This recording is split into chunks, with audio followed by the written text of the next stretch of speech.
Hey sis, welcome to Mahogany Muse. And if you're new here, I'm so glad you stopped by. And if you're returning, welcome back. It's always a joy to have you here. Before we dive in, take a moment to like, share, and subscribe if you haven't already. And don't forget to hit that notification bell so you'll never miss any new uploads. By the way, did you know we have a Patreon? We've got several offerings, and I'm sure there's one that's perfect for you. Or if you prefer, you can show your love with a donation via Cash App. No matter how you choose to support, whether it's through a like, a view, or a donation, it means the world to us. Let's grow and glow together. Generational trauma and curses. This TikTok live was from Sunday, November 24th, 2024. What are generational trauma and curses? Then we also had two other questions. Are you working to break generational traumas in your family? If so, how? And last, why do more women seem to thrive after severe trauma or setbacks compared to men? Before we get to our discussion, a quick word from our sponsors. Hey sis, let's talk about stepping into your power. Are you ready to sharpen your intuition, build confidence, and truly trust yourself? It's time to feel more grounded in your decisions and embrace a mindset that's all about growth and self-improvement. This is about taking charge of your life and making the shifts you need to create the future you deserve, whether it's one you've dreamed of for years or the one you decide to shape starting right now. You hold the power to create positive change, not just in your own life, but in the world around you. By learning to master yourself, you'll uncover your true potential and open doors you might not have even known existed. If you're ready to step into this journey of transformation, to unlock your full potential and to create a life that feels like you, then let's do this together. Your best self is waiting, and you've got everything you need it takes to meet her. We are offering a free introduction to self-mastery class. Join us for this transformative 5-week course. The class schedule is Mondays from 7 to 9 p.m. Eastern, and it starts on December 16th, 2024. How to join? Well, you click the link in our bio to join our Patreon. Sign up is completely free. Once you've joined, find the Introduction to Self-Mastery post and follow the instructions to register for this free class. Registration closes on December 4th, 2024. See you there. Hey, it's Tara with Pure Alchemy Co. Let's talk about our fragrance, Amrita. This is a top seller and a personal favorite of mine. Amrita is nectar of the gods, or should I say juice of the goddess. All right, let me get back on track here. This fragrance starts out with Tarako orange, kumquat, and kiwi. Juicy peaches, pineapple, and white flowers blend into ripe berries wrapped with a creamy vanilla and coconut base. Let our unique scents entice you. Here at Pure Alchemy Co., we offer wax melts and wickless candle samples. Each order comes with a free sample so you can explore our aromas. Like, share, and subscribe or follow us on our socials at Pure Alchemy. Subscribe to our mailing list to be notified about our promotions and new products at purealchemy.com. See you there. All right, y'all. How is everyone's weekend going? We made it to Sunday night. Not that we weren't going to make it. Y'all, I have not had much to eat, so I was trying to get some things together while I get me some food and all of that stuff. I had a crazy week, so I wanted to make sure I took some time out for myself, because last week we were talking about self-love, and so I can't just be so focused on doing TikTok lives if I know my week was crazy.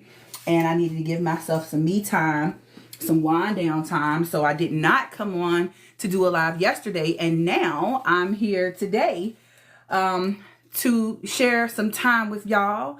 You know, I missed y'all. I see some of my sisters in the chat. Let me see if I can get something going real quick, because I normally get something going real quick because Okay, y'all know what the okay, no. I still got my other speaker going, so I gotta turn it off. Before we have major echo action happening. Hold on, let me get back.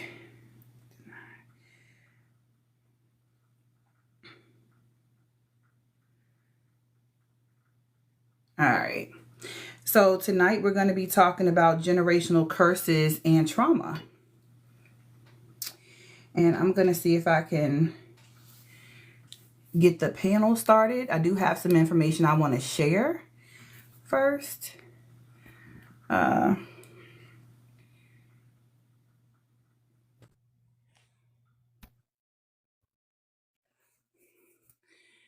let me get this panel adjusted. Y'all know how these MacBooks are, right? I had an update earlier today, and I'm just now restarting it after the update. So, you know, the update is updating. But anyway, oh, come on. Don't be arguing with me. Oh, gosh.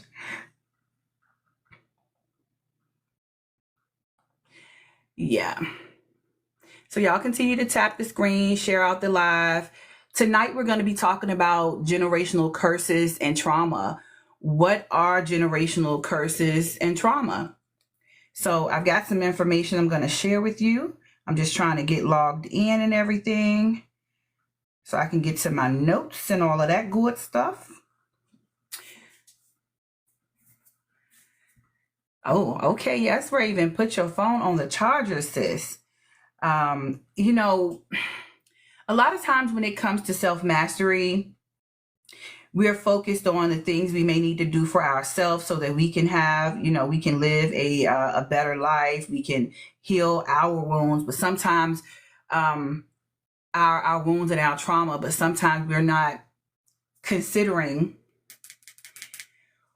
what that's going to entail, how deep that's going to go, and things of that nature. So I wanted to pull together some things for you and share that. And of course, if y'all want to request up, you can request up whenever you're ready. But I just bear with me a few more minutes. I'm trying to get my stuff together. I'm not always good with multitasking, especially when I'm hungry, because I haven't touched this food yet. Let's see here.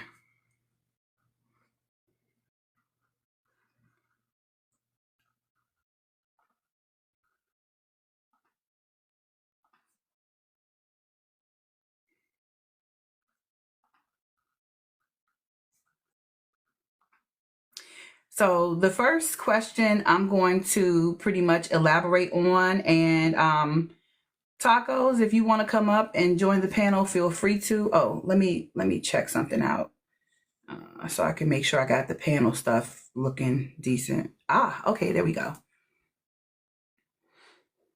There we go. So I got that good.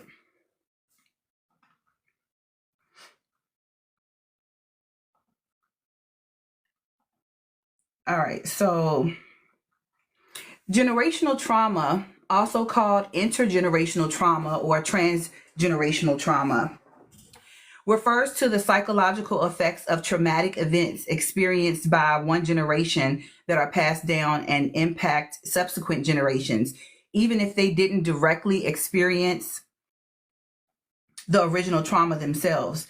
Essentially, the emotional and psychological wounds of the past can be carried forward through a family lineage, manifesting in various ways like anxiety, depression, or mistrust in later generations. And so some of this information you can get by pretty much doing a quick Google, you know, but it's important that we start looking at these things and realizing the impact that generational trauma and generational curses can bring, right? So for me,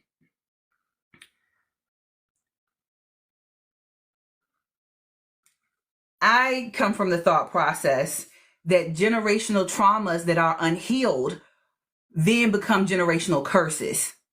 These can be spiritual curses. They can be lots of different things and come from a plethora of different origins.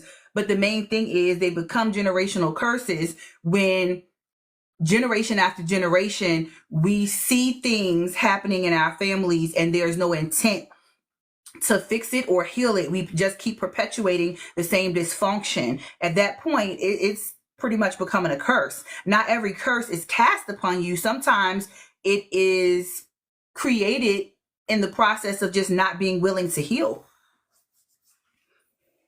So, generational curses refer to patterns of negative behavior, trauma, or struggles that are passed down through family lines, often stemming from unresolved issues, harmful practices, or inherited beliefs.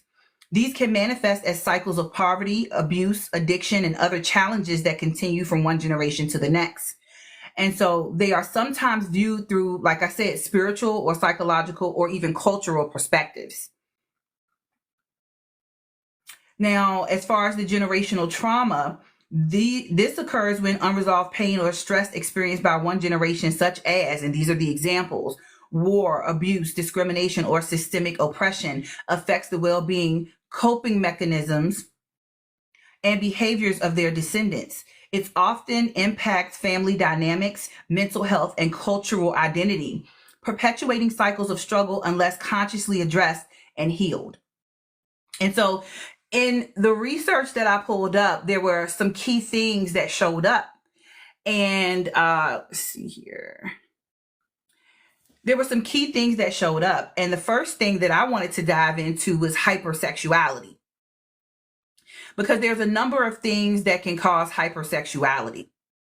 Hypersexuality can be caused by SA.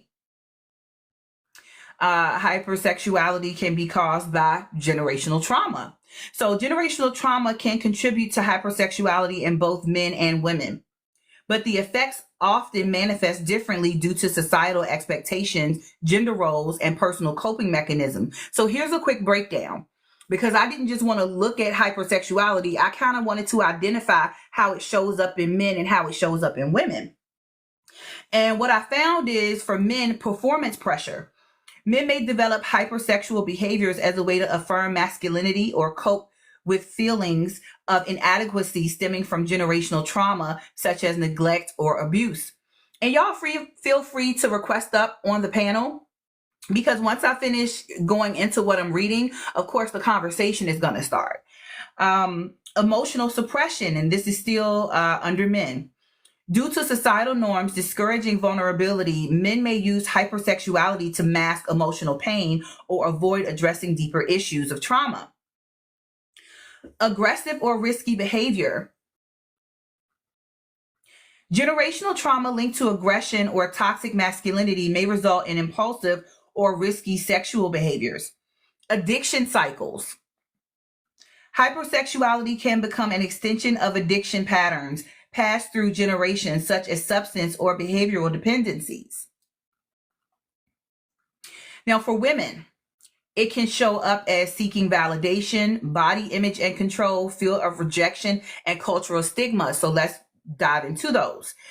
As far as seeking validation, women impacted by generational trauma may engage in hypersexual behavior to seek affection, approval, or sense of worth if they grew up in environments lacking emotional support. Body image. Trauma related to body shaming or abuse may lead women to use sexuality as a way to reclaim autonomy or control over their bodies, even in unhealthy ways. Fear of rejection. Generational experiences of abandonment or rejection can lead to hypersexuality as a way to maintain relationships or avoid loneliness. Cultural stigma. Women often face greater stigma for hypersexual behaviors. That's that double standard, which may lead to internalized shame and perpetuate cycles of trauma. Now, there are some shared effects between men and women, and they are emotional numbing. Both men and women may use hypersexuality to escape emotional pain and avoid confronting unresolved trauma. Difficulty with intimacy. Hypersexuality can create challenges in forming healthy emotional connections, reinforcing feelings of isolation or worthlessness. The perpetuation of trauma. Without intervention, hypersexual behaviors rooted in generational trauma can pass unresolved issues onto future generations. Addressing these patterns often requires therapy, a supportive environment to break cycles of trauma and develop healthier coping strategies. Now, the thing a lot of people don't talk about a lot are the next three items that are still a part of generational trauma. And those are eating disorders, attachment styles, and isolation. Generational trauma can manifest as disordered eating behaviors, often as a means of coping with emotional pain, exerting control, or responding to inherited beliefs about the body image and food. Emotional coping, individuals may develop binge eating or restrictive habits as a way to manage unresolved emotions passed down from prior generations. Body image pressure, families with histories of trauma might overemphasize physical appearance or perfectionism, leading to eating disorders like anorexia or bulimia. Survival mechanisms. Trauma from food scarcity or cultural oppression can result in unhealthy relationships with food, including hoarding or overeating. Shame cycles. Internalized shame tied to generational trauma can drive disordered eating patterns as a form of self-punishment. Now, as far as attachment styles, generational trauma significantly influences attachment styles, shaping how individuals form relationships and manage emotional connections. Trauma involving emotional neglect or abandonment in previous generations can result in a fear of intimacy, leading to distant or self-reliant behaviors. Anxious attachment. Unresolved trauma can cause excessive fear or loss of rejection, making individuals clingy or overly dependent in relationships. Disorganized attachment.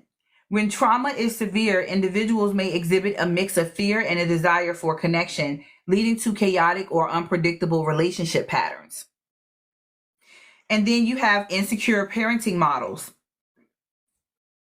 Parents affected by generational trauma might struggle to provide consistent emotional support, perpetuating insecure attachment in their children. Now, I know some of us, when we think of these attachment styles, the avoidant attachment, anxious attachment, disorganized attachment, and the insecure parenting models, we've either experienced that in our own lives or we've seen our friends or some of our family members exhibit some of those behaviors. And so I'm gonna touch on the isolation thing, right? I kind of feel like I want to hold off on the isolation part and breaking the cycle, but we're gonna go ahead and move forward. I'll hold off on the isolation part for now. Tacos are spiritual. Did you want to speak on anything that I just read? A lot of this stuff is, for me, a lot of it is common sense because I've experienced some of it and I've witnessed a lot of it. But to be honest, I never really equated eating disorders to generational trauma. I was thinking more of personal traumas or things like that. I never really equated eating disorders to it. So Same. say that I was shocked, Same, but same. yeah, I just didn't expect that. Hey, Chris. So, But yeah, yeah. so go ahead, hon. Go ahead. Yeah, the binge. I used to binge eat. I remember being like a size 3, but eating the type of plate that would probably be well suited for like a man working in the forest. That's like 500, 400 pounds. I don't know, but like I would put a lot of food away. I would volume a lot of food. Um, and as I'm sitting here now, I think about how I witnessed my mom binge eating. I witnessed her eating like a lot of rice, a lot of bread, like in one sitting. And so just now I'm like, oh, wow, I don't do that anymore. I still like to volume eat, but I decided that instead of like demonizing the practice, I decided to eat foods that should be eaten in volume, like lettuce and carrots. Like literally before this live, I made a nice big carrot salad. You get what I'm saying? So I do believe in post-traumatic growth. You know, like you have post-traumatic stress disorder.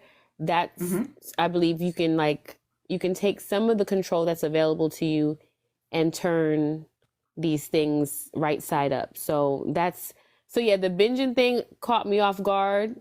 because I remember distinctly my mom doing it, and then I remember being a person who did that. And also, but you didn't want to go into isolation. Isolation also is something that, again, I still isolate, but I've learned to have a different perspective on it. And I've learned that if I don't want to isolate, I call people and say, hey, you want to do something? So, okay, the creator will be back soon. Okay, so I get to hold it down. What's up, everybody? Okay, well, she came back. She came back with the No, I can hear you. I can hear you. I just can't. You just can't hear me when I go off screen, but I can still hear you. So I'm still present. Just I had to respond to a text. So yeah. Girls are about to run out back up here. No, you weren't. You weren't going to run them up. I am not scared of that. You would have been speaking that good-ish as always. Yeah. So yeah, that's where I'm still listening, and I love stuff like this because I think it's so important for us to unpack the uglies. There's so much value in all the ugly stuff that like, it's funny. All the pleasurable stuff are the lower chakras, the eating, the smexing, and then the living, if you will. But those are also the areas of the body where things are being digested and gases are forming and poop is being made, and it's got to expel itself. And there's the secretions and the biles and the peas and all the things that come out of that lower region to dispel the excess of these lower chakras, which really do help churn those curses and generational traumas. Okay, I'll land my jet there. Very true. What is your viewpoint on generational traumas and generational curses? Like, do you think they are the same? Do you think there's a difference in how you have generational curses versus generational trauma? What's your viewpoint? The way you put it sounded very true, meaning like there's the traumas, and if they're not dealt with, they turn into curses. For instance, I don't know how many women can relate to the having a baby before 17 or 18 or before high school. My mother had me at 16 and was pregnant before me. And I was pregnant before I left high school. And listen to how the trauma goes. My mother experienced childhood as a young girl, because to me, 16, and then to be pregnant before that, she had me at 16. So, and then to be pregnant before that means my mother was a child having babies. And when you listen to her story, she tells you she didn't want children. She had already known she did not want children.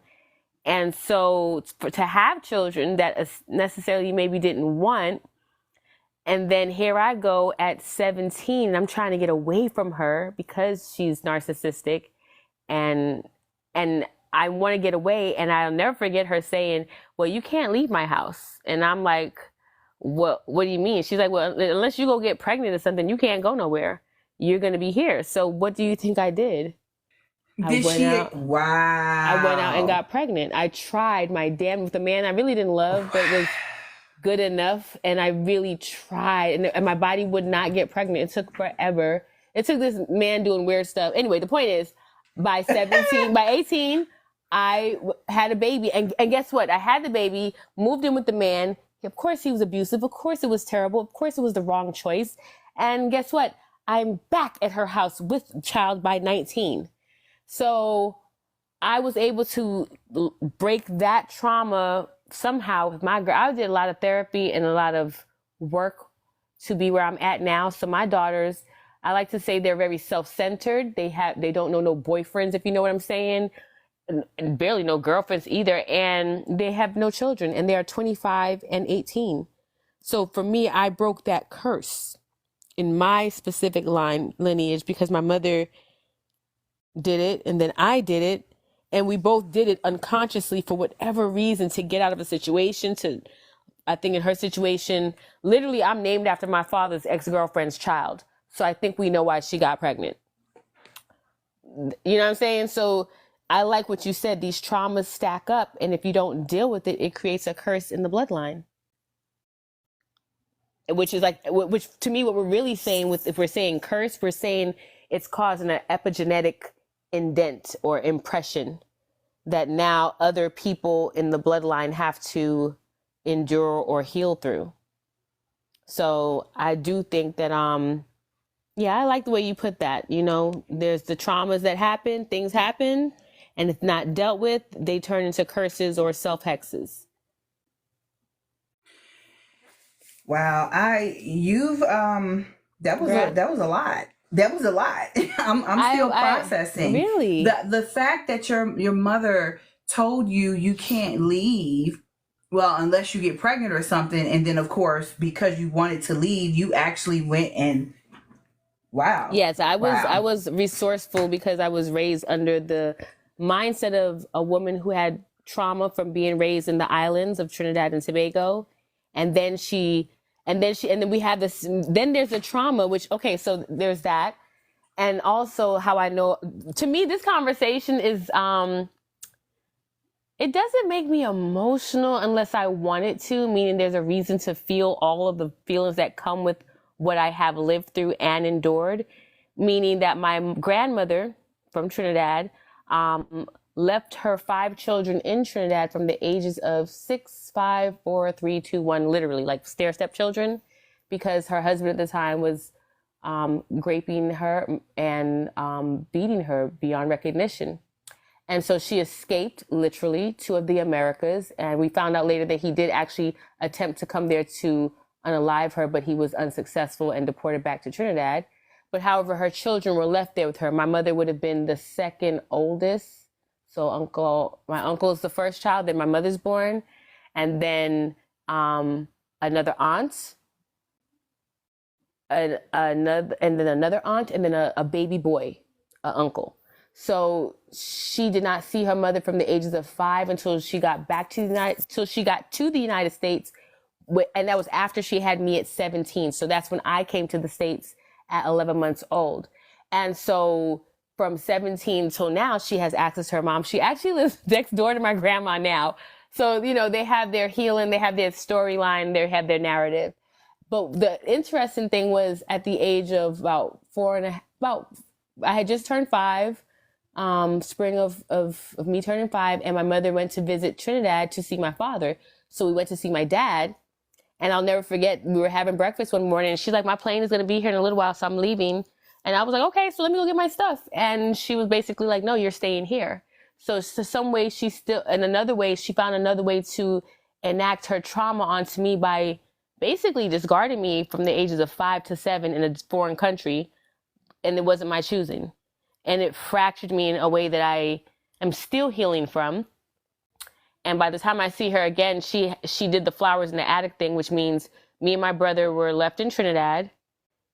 And she got married and had a whole new family, started a whole new family essentially in the States while we were in Trinidad. So she had a storybook wedding that was in the New York State Post, whatever, the New York Times, whatever. She got a mention there somehow. And like literally I have cousins that belong to the man she's married.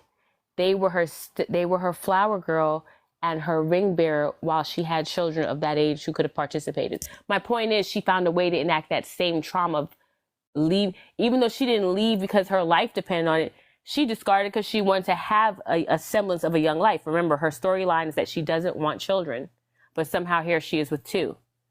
So she found a way to make sure I had the same, I guess you could say, fracture or trauma of my mother leaving me for an extended period of time. Her case was till 18. In my case, it was from 5 to 7. I came back October of 88, I want to say. Yeah. October of 88. Yeah. So when I think about generational trauma, I didn't think of it as generational trauma until I went to therapy and I told my therapist, how my mother's story, I guess you could say. And that's when we began to unpack this. And I'm grateful for the therapy that I had, because had it not been for the good therapy and the good support system that I was able to tap into throughout my life,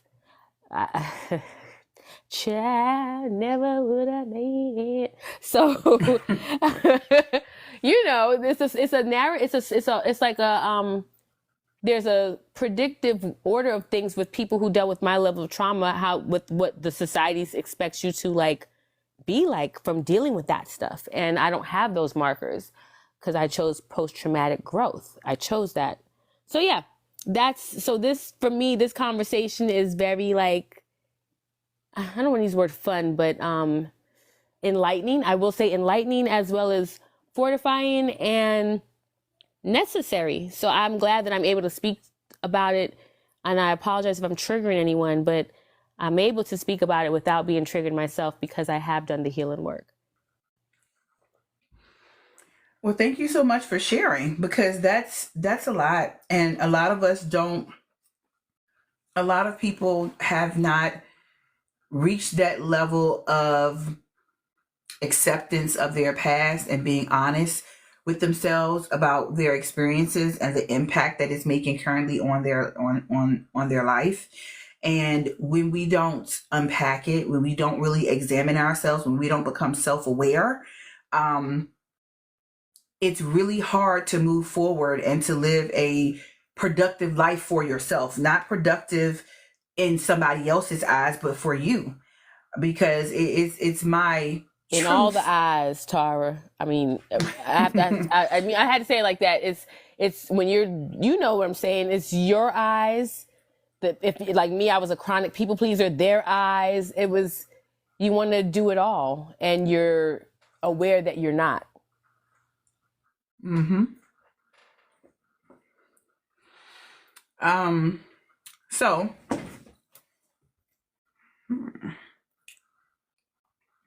thank y'all for sharing out the live and tapping the screen. I definitely appreciate it.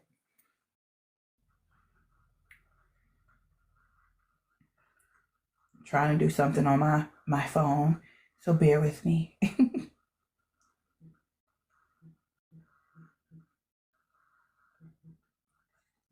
Okay.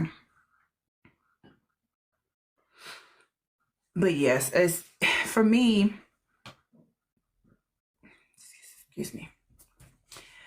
For me, I feel as though a lot of people like to, it's easier to gloss over the things that they've experienced.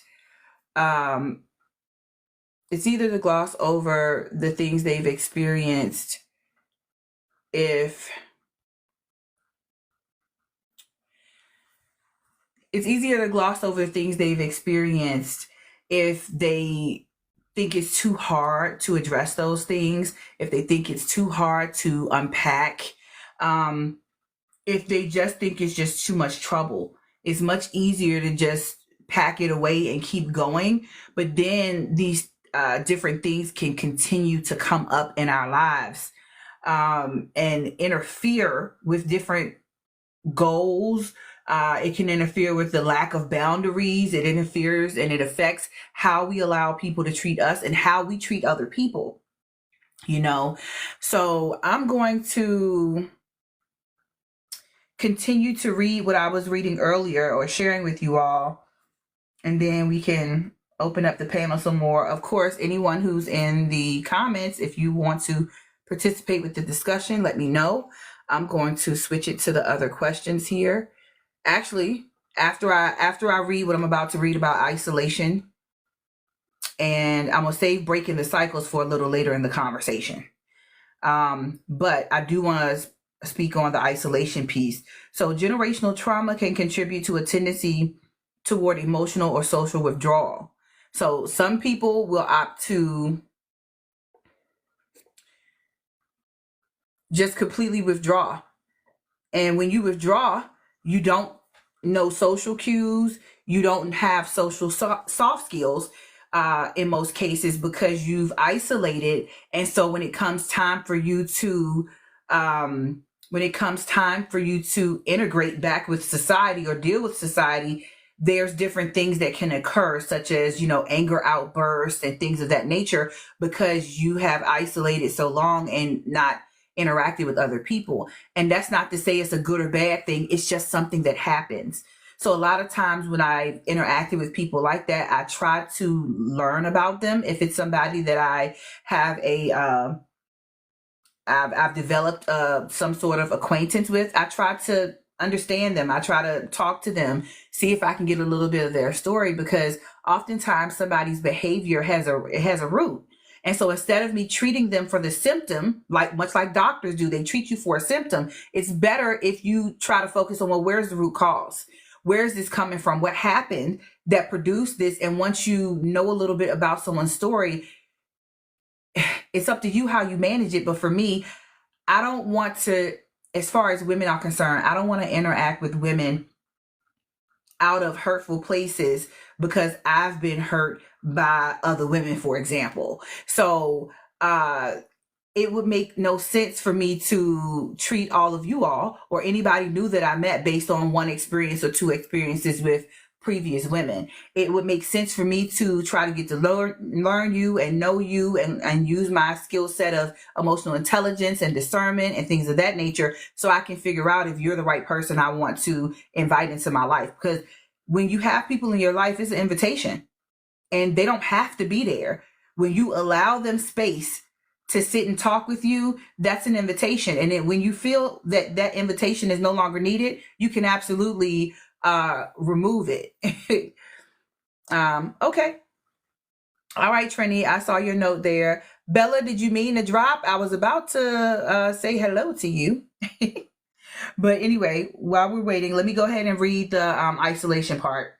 So there's emotional numbing, fear of vulnerability, intergenerational guilt, and mistrust of others.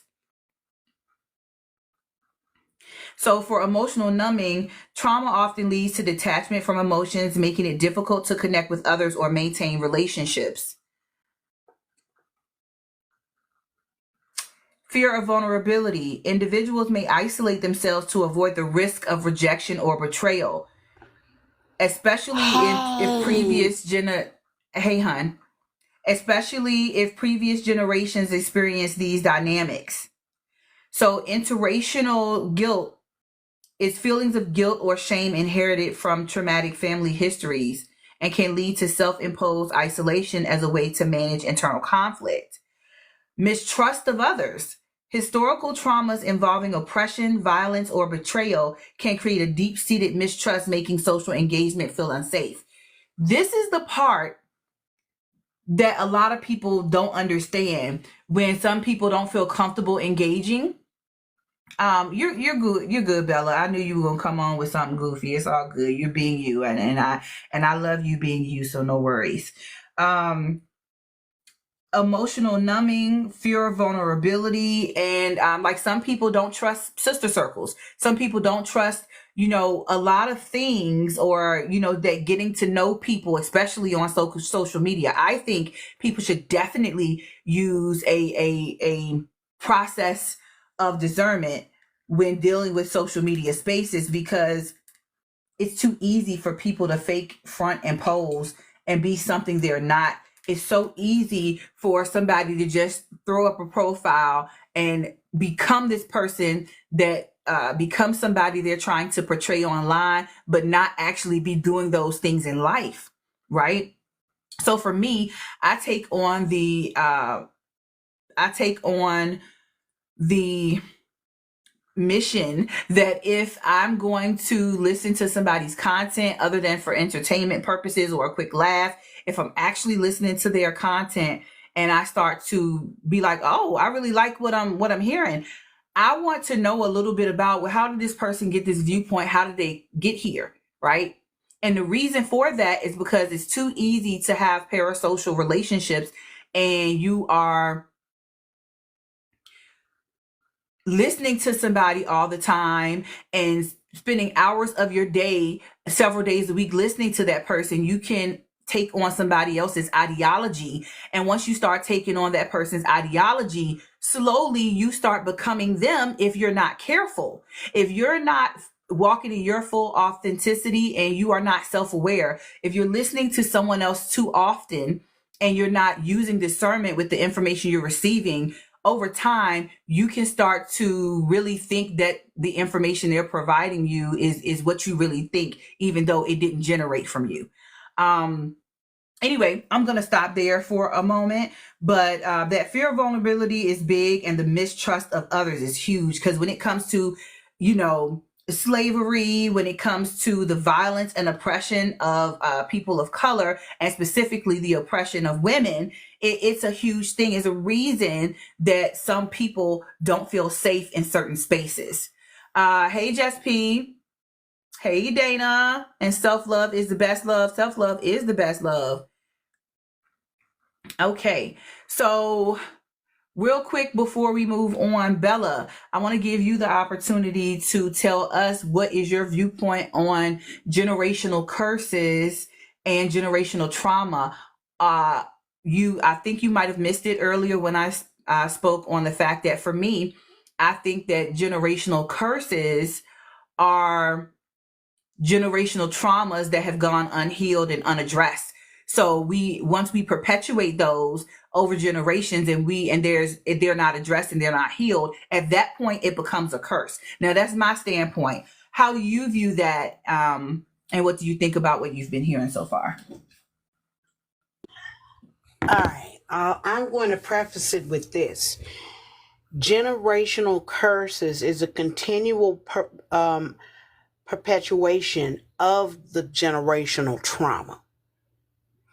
And there has to be at least one, two, or three in the line that can feel, see, or hear that something is not right. And those individuals have to make the concerted effort to identify and pinpoint where the trauma is in order to dislodge themselves from the curse that's continually being perpetuated. That's my viewpoint.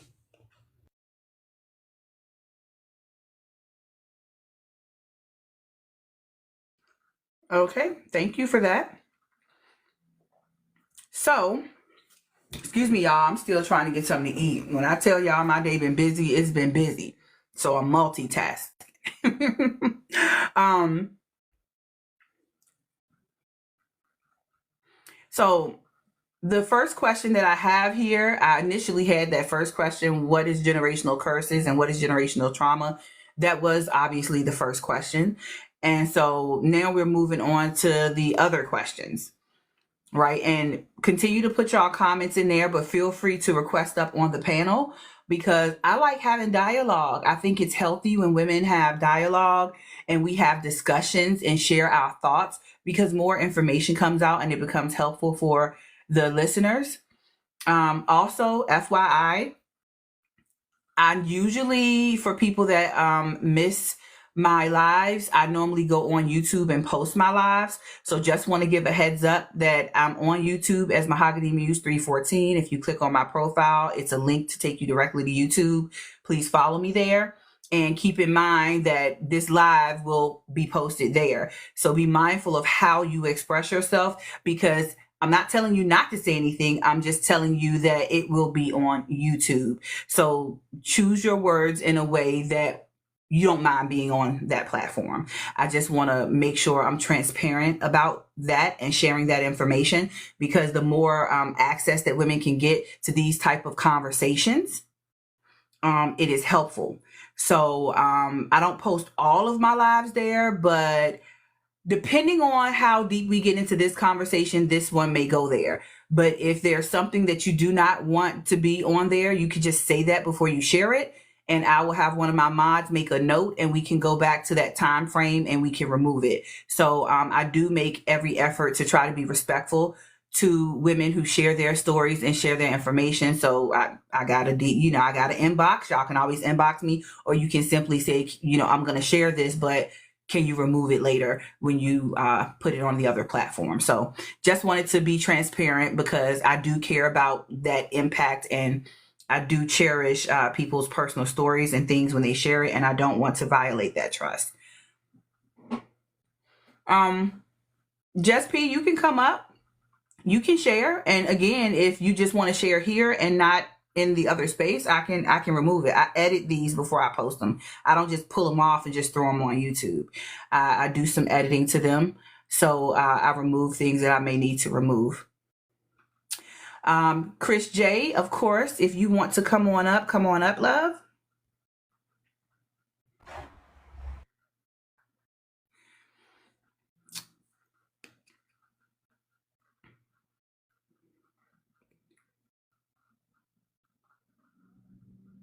Hey, Jespy. Hey y'all. Hey, girl. How you feeling today? I am feeling good. I'm over here like I don't know if I want to go as deep as this question would take my black ass because this question number one specifically, it's been an interesting one for the last 2 or 3 years, I want to say. Okay. All right, bear with me for one moment. Coach Lady, you just joined. Hey, love. If you want to come up on the panel, we're just getting started with the conversation piece of the panel. I shared some information earlier about what generational traumas and generational curses are. And so now I'm about to share some information about breaking the cycle, right? And then we're going to get into these questions that are on the screen. So anyone who wants to participate and be on the panel, request up, because the more the better. I love to hear from you all, and I love the conversation that comes when women share, especially when we are talking about doing our healing, doing our inner work, and supporting each other through that. So breaking the cycle, addressing the effects of generational trauma requires intentional effort. Intentional effort. Emphasis on intentional effort, such as therapy, working with a mental health professional to process inherited trauma and develop healthier coping strategies. 2, the family communication. Open conversations about past trauma can foster understanding and healing. Now, what I want to say there is a lot of times we had previous generations that was they didn't talk about anything. So it's a little hard to unpack and understand how your family got this way or why you may feel the way you do in certain scenarios if nobody wants to talk. And then you got to figure it out, on your own or much later than you would have preferred to. Community support. Building safe relationships outside the family can counteract isolation and reinforce positive attachment patterns. That is a must. That's primarily why I'm here on social media, is to create a community of women that are supporting each other while we do our inner work. I have a Patreon, and on that Patreon, I offer exclusive content, libraries with books and different things that offer support, but mostly we're creating a community to support women to do our inner work and have, that offline conversations that we need to have where we can have our privacy and things. Because see, on TikTok, anybody can flow through your conversations. Anyway, education. Learning about trauma's impact can help individuals recognize and disrupt harmful patterns. Healing from generational trauma involves patience and self-compassion, breaking cycles to create healthier futures. Now, I want to put the emphasis on self-compassion, because a lot of times some of the things we experience, we have the tendency to blame ourselves, for different things we've experienced, and how we feel about the things that we've experienced. I'm trying to get caught up in the comments, y'all. Yeah, the past couple of weeks has been crazy. So when Just P mentioned that, I was just thinking, yeah, the past couple of weeks been crazy, but for me, the past couple of months been crazy. Yeah, a lot been going on.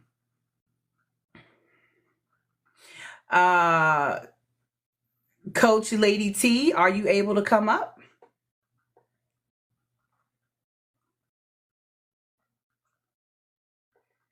Okay, there we go. Trying to get our panel up on here so we can have some lovely and lively conversation. I don't want to force nobody up here, though, you know what I mean? All right. Okay, how are you doing, Coach Lady T? I'm good. I had to switch over to my iPad. Okay. It seems like whenever I decide to go to a live and it's getting good, I get phone calls and texts and everything else. So I've learned my lesson. Just do it on the iPad. I definitely here to listen for a little bit. and observe, but I will Okay. say that this is perfect timing for me. I am working with my girls on how powerful their words are. I am a manifester, and so I'm trying to teach them now so they're not struggling when they get older to understand how powerful their words are, and to start focusing on their affirmations as part of their routine. I was super proud of them the other day. I just randomly asked them, like, what's your number one priority when you become an adult? And my youngest said to love herself, and my oldest said to appreciate herself. And so I was like, so happy and jumping for joy. So I'm like, all right, we on the right track. Because it definitely You very starts much are on the with right me. track. Yes, it ends with me. It ends with my generation. So All right, so let's get into number one. We're going to start at the top. Of course, I'm going to answer first. And share out the live, you guys. I appreciate it. And let's try to get to 15K so I can hopefully make it on the FYP. But if not, who cares? The conversation is going to be conversationing regardless. Okay. So, are you working to break generational traumas in your family? And if so, how? Whew. I'm going to answer that. And the answer is yes. I think my whole entire life has been about discovering things about myself, discovering things about my family, uh, you know, uh, discovering things about myself, my family, my siblings, and just realizing what is happening around me in my environment. I've been an extremely observant, I was an extremely observant child, and a lot was just happening around me, and I was extremely sensitive to it. And so I've broken a lot of generational curses or a lot of generational traumas, but it has come with resistance from some family members because they don't understand why I isolate myself. From them, that is, I have a huge, circle of friends. I've time and time again created my sister circle in online communities and online spaces. So I've always had a group of actual friends who like lived in my hometown, and I said actual friends, like the online ones didn't matter. I didn't mean it in that regard. So let me fix that. But physical friends that actually lived around me that I could, get a hug from and lean on, or hug them and let them lean on me when they needed that support. So, how am I addressing my generational trauma? The first step was talking to friends and family and understanding. The biggest thing that I had to learn for me was that I am, hey, Anita, Saint and Siren, what's up, sis? The first most important part of me learning what I had to learn about me and my generational trauma is I am a product of marital grape. And so when I learned that, I had to really sit with that and start to understand. It allowed me to understand why I was getting neglected by my mom and why I had a different relationship with my mother than my two older sisters. I'm the baby and it's three of us.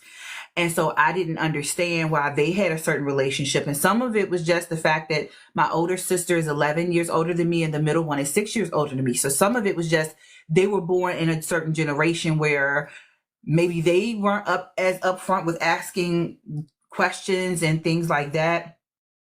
Hey, Empress. And Empress Anita, feel free to request up if you all want to participate with the conversation. So that was my huge thing. I had to talk to family and friends, and I had to realize that, me being the person that I am, I'm very outspoken. I don't hold cut cards. I never have. I came here like this. Um, I came here like this, so it's just a big part of who I am. And in asking questions to my family, I kind of heard some things, and then I addressed my father And my father is a vet. He went AWOL. I believe they sent him to Vietnam and he went AWOL when he came back. And he had some alcohol and drug issues dealing with the PTSD from that. And instead of him getting the help he needed, I guess because he was AWOL, then you don't have that, VA insurance and things like that. He chose to be abusive toward my mom due to his self-induced medication, and my mom left. So my experience growing up was one of me having to kind of stand up for myself.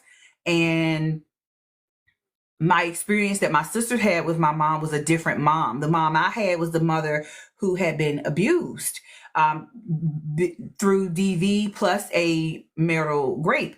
So I was not, she chose to have me, right? She could have chose something else, right? But I didn't know when I was a child. I learned this in my early 20s. And so when I asked my dad, I just asked him, did my mom want to have sex the night that I was conceived? And he kind of looked down for a few seconds, and then he held his head up and looked straight in my eye and said, no, she didn't. So at that point, what I had heard became real when I asked him. And to be honest, I'm glad he did not lie to me. I'm happy he didn't lie to me, because that helped me understand why my mother felt so cold and neglectful sometimes. I'm a reminder of her abuse. And I can say I was a reminder of her abuse because she's no longer here. Neither of them are. Neither my mom or my dad. Now, a lot of people, when I share this story, I've healed from that. But the fact that my mom grew up in a time where, she, at the time when I came into the picture, she was the breadwinner at that point. I remember my dad staying at home, being a stay-at-home dad, while my mom was going to work. And it's funny when people talk about women not understanding that. Here's the thing. Even after my mom left, my dad he did not financially support my mom, right? Because he was in and out of work here and there. But he would always make sure he came through to spend time with us. And when he was around, he always instilled, you're beautiful, things of that nature. So I still knew who my father was. I still knew the love of a father, and I still had those things. So a lot of times when a father isn't around, sometimes people can have things that are missing from them. I am, for one, happy that while my mother definitely could have used the financial support, she did what women do. We make a way out of no way. We do what we got to do, and we keep pushing. Even in instances where we shouldn't have to, it still gets done. I find that what I was about to say is going to go into question 2, so I'm going to hold that. But that wasn't the only generational curse I had to deal with. People don't want to talk. So it was just a lot. But I'm just going to use that as an example. I had to find out why my mom felt the way she did about me. And then once I realized what happened to her, and I think I had already started therapy, right? Because here's the crazy part. I'm a product of marital rape. And then when I was 4, I was molested. And then when I was 17, I was raped. Okay. So not only did my mother get violated and I was created during a violation, then in my life, I also had 2 violations of SA. So I had to, when I went to therapy, I addressed those things somewhat. I don't think my first round of therapy was addressing that. My first round of therapy was all about my mom, and I had to cut her off. My sisters did not understand it. I did not care. I was just like, because I kept wanting the closeness with my mother. I'm a person that requires, in all of my close relationships, I require a certain level of intimacy. I wanted to talk to her. I wanted to know her. She did not seem to want that same level of closeness. And at a certain point, as I was talking to my therapist, she just said, you're going to have to cut her off. It's not healthy for you to seek this type of relationship out with someone that's showing you that they don't want it. And that was a little hard to hear, but I can tell you that my therapist saved me by telling me that, because for the longest it was something that I just wanted so bad, right? So and that was, gosh, I'd have been in and out of therapy several times, but when I'm telling you that therapy helped me process things in a different way, it helped me after I finally let my mom go in that way and cut her off, and unfortunately had a bit of a funeral for her in my own mind. I stopped showing up when family expected me to show up. I was not coming to Christmas functions. I already didn't care about, the holidays in that regard, because I've never really been a staunch Christian and things like that. I've been a very spiritual person my whole life. And so around 16, I started getting into other spiritual systems that were not your Abrahamic religions. And just, in going my own way, my sisters just did not understand. So anyway, I'm being long-winded, but the point here I'm making is that for me, I had a lot of family members that did not understand. I had a lot of things that happened to me that my family to this day, some of them are still hearing stories for the first time. They did not know I was neglected, and sometimes I didn't eat and I had to go over my friend's house. They didn't know a lot. They did not know a lot. And in my case, my mother chose to put having a man over taking care of me. And of course, when I was younger, I didn't understand. I'm a reminder of her being traumatized. And I'm sure she might have reached a point where she didn't even,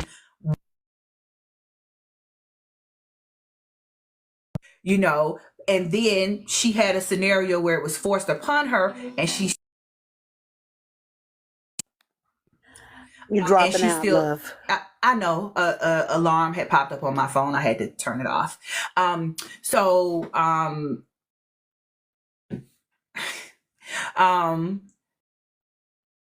oof. So yeah. Anyway, so all of those things happened. Family didn't understand, and I had to be firm on what I had learned about me and what I needed to do through therapy. And she had been in the hospital. Several things had occurred after I cut her off, and I still had to be like, nope, nope, nope. And so that created a problem, but I had to put me first. I eventually came back around and forgave her after I had an understanding. But when I first went to therapy, I didn't know I was a victim, or that I was a product of marital rape. I didn't know that. So I had to put myself first. And even if I had known that, I still probably would have made the decision I made, because at the end of the day, I can't worry about how it's affecting her before I take care of how it's affecting me. I cannot consider somebody else before I consider myself. That is the basis of self-love. You've got to provide for you a safe, caring, loving, supportive environment for yourself so that you can heal. And I made it my mission to not be a duplication of my mother having to endure traumas that she felt she couldn't get out of. I made it my mission not to be a person that felt like I had to stick to societal norms like she did. Even though she had her own money, she paid her bills, she still felt like she had to have a man, or she did not, she wasn't a woman, and so she endured a lot of hardships because of those decisions. And I watched, and I just told myself, I'm not going to be like this. Anyway, I think I need to stop sharing that for a moment. I've shared enough. I would like to hear from the ladies on the panel. So we're going to start at the top with Belladonna, and then we'll go down. Tacos are spiritual. If you want to drop so you can come up next to Coach Lady, I'll put you there. Otherwise, I'll just come to you before I come to Cupcake, because technically you were first, so you should probably come before Bella, to be honest. I mean, you ain't got to put it all out there like that, sis. You know what I'm saying? Well, you know I tried to do it in the order that people came up on the panel, but it really doesn't matter. I'm gonna make it cute. I'm gonna drop down so it can be cute. Okay, I'll be back. Oh my God.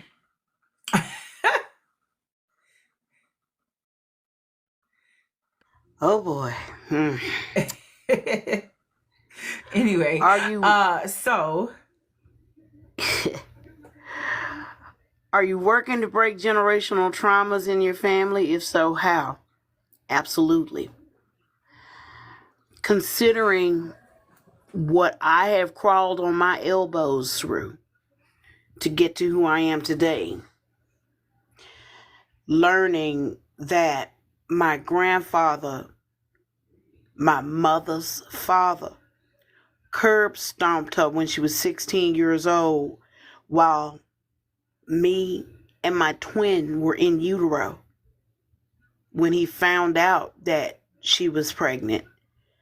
And he was more worried about his good name being ruined because his teenage daughter had become pregnant out of wedlock, and worried about being the embarrassment. He, beat the paint job off of her, which subsequently caused us to come 3 months ahead of our due date. My twin didn't make it, but I'm still here. What broke the shackles is when I laid him to rest. And it seemed like that everything started aligning once he was laid to rest. I laid her to rest first when I was 19 years old. Then I was 36 when I laid him to rest. And once he left this world, that's when I started really discovering me, really understanding who I am.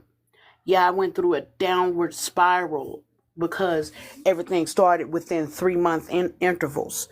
But once I came out of that downward spiral, I made the decision to dust my shoulders off, stand up, not only pick up my torch, but pick up her torch. She left this world at 36, and 36 is when my life began. And as I continued to push on through, I dropped the brother. I dropped the uncle. I dropped the sister, which I dropped her a few years ago. I dropped everybody that meant me no good and started realizing that I only get one me. I am my own best asset, and I must protect said asset at all costs. And I, excuse my French, but a fuck I gave none. My field of fucks was barren at that point because nobody was going to look out for me the way that I was going to look out for me. Nobody was going to love me the way that I was going to love me. And I had come to a place to where you had to show yourself worthy to be in my presence, because to be in my presence is a privilege. And that's how I continue to walk. Now, the biggest thing is undoing all of what had been done. And I understand that my purpose to clean up that line that got dirtied in the first place. I now understand the assignment. And mama whispers in my ear.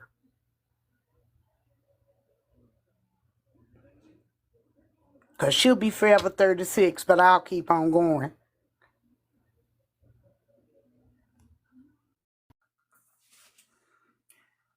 I heard that, Bella.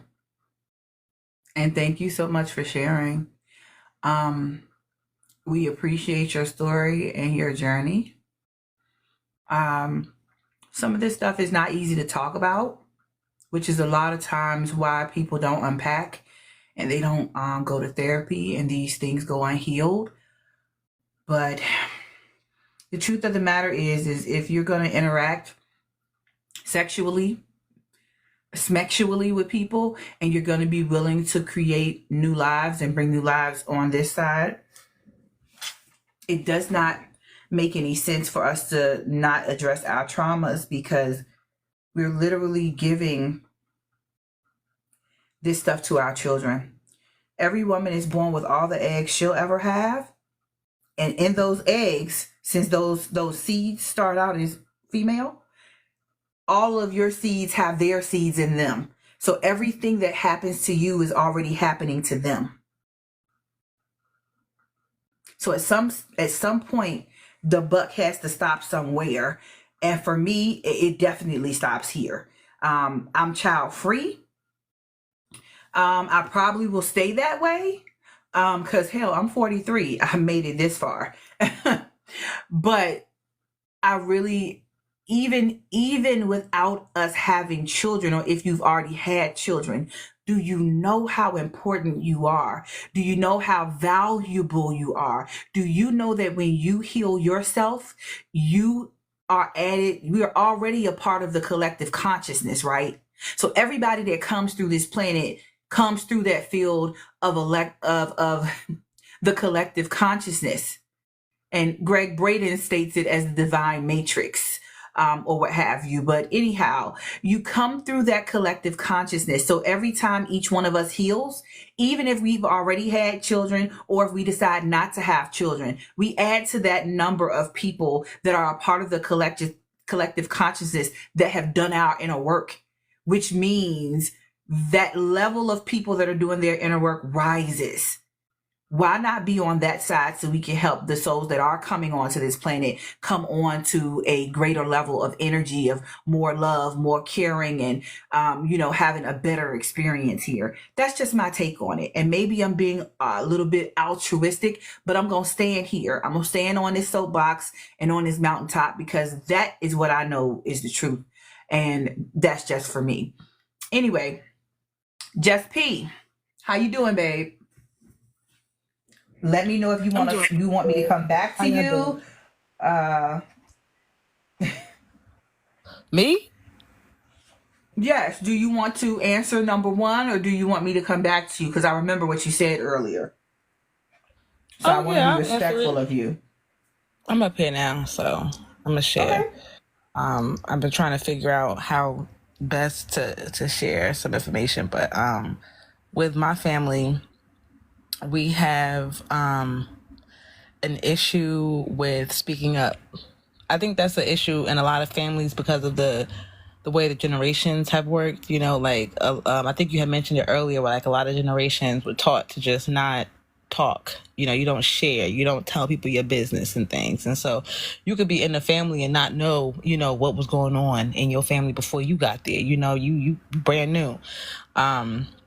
And so a lot of people didn't speak up when things were done wrong. A lot of people didn't, correct the elders, that nonsense, and I pretty much was the only person who, came out willing to just point fingers and be like, nah, nigga, I'm sorry. I forget we on TikTok, so my bad. But, nah, like, it's you. Well, I doubt that we gonna get taken down for the word ninjas. I don't never know. I be on so many lives. I can't say I gotta say BLK. I can't say, I don't know what I can say on here or not. But yeah, so like, you got a lot of people who just wasn't willing to speak up and correct, people on certain things. Like I got a grandmother who, she wants to help you, but she hurts while she helps, like she will tear you down. But in her mind and how she grew up, that's just a natural part of life, natural way of being, and she's also very, very, very self-critical of herself, so like she doesn't have positive things to say about you, but she don't have positive things to say about herself. So that's another thing that the women in my family take on, right? Like they take on a lot of self-deprecation where you're not talking about yourself in the positive. And so when you see someone in the family talking about themselves in the positive, you questioning what's up with them. What makes them think that, they so special and all of that stuff, right? So I had to really break out of a lot of those type of curses as far as my family is concerned. Choosing men, staying with the wrong man for a long time, having children with men who really don't care about you or the kids, avoiding those type of things, being with men who aren't good to you, like when I look at the relationships that I've seen the women in my family be a part of, none of them have really been loved properly. You know what I mean? Not the way that they want to be loved, if anything. So even if I have a different understanding of love and what I want, I know that for what they said they wanted, they didn't get that. You know what I mean? Even in terms of the way in which we treat the men in our family. I don't know if, I'm sure other women have experienced this, but like, we coddle the boys in our family. They don't know how to do shit, right? Or anything, rather, excuse me. The women are fully functional, can do everything, had their apartments, had their first cars and everything else well before the boys in the family. But boys in the family stay back, they live in the house longer, they don't have anything, they don't own anything. It's just like, and they coddle them. They don't hold them accountable. It doesn't really make sense. There's nothing to say. I got a cousin who has 5 boys. And, my grandmother, I have so much to say about this person. Even, the other women in my family, they will scapegoat to this woman, right? My cousin. But they are all baby mamas. It don't even make sense. And then you have my uncle. My cousin has 5 boys. And my uncle has like 14 kids. We don't even know all of his kids. I don't even know if it's just 14. We don't know. Nobody says a damn thing about this man, right? Except for me. I'm the one that's like, I don't like that nigga. Like, I'm sorry, y'all. I keep forgetting, but whatever the case may be, right? I'm the person Girl, who's being honest. just say what you gonna say. Other than the essay terms, everything else you can just say regular. I don't mind the cursing. We say shit, fuck, and bitch here and there, so it's okay. We also say nigga here and there if it's needed. So there you go. I'm bad with that word. I'm bad with that. But yeah, like, it's just, there's so much to it, right? And then I'm learning that even within like the women themselves, like with my aunt, so with my grandmothers, my grandmother and her sisters, they had issues within each other, right? Like they would pit against each other in some kind of way. So I see that my mother and her sister, same thing. My sister had wound up somehow pulling that out of my mother one day.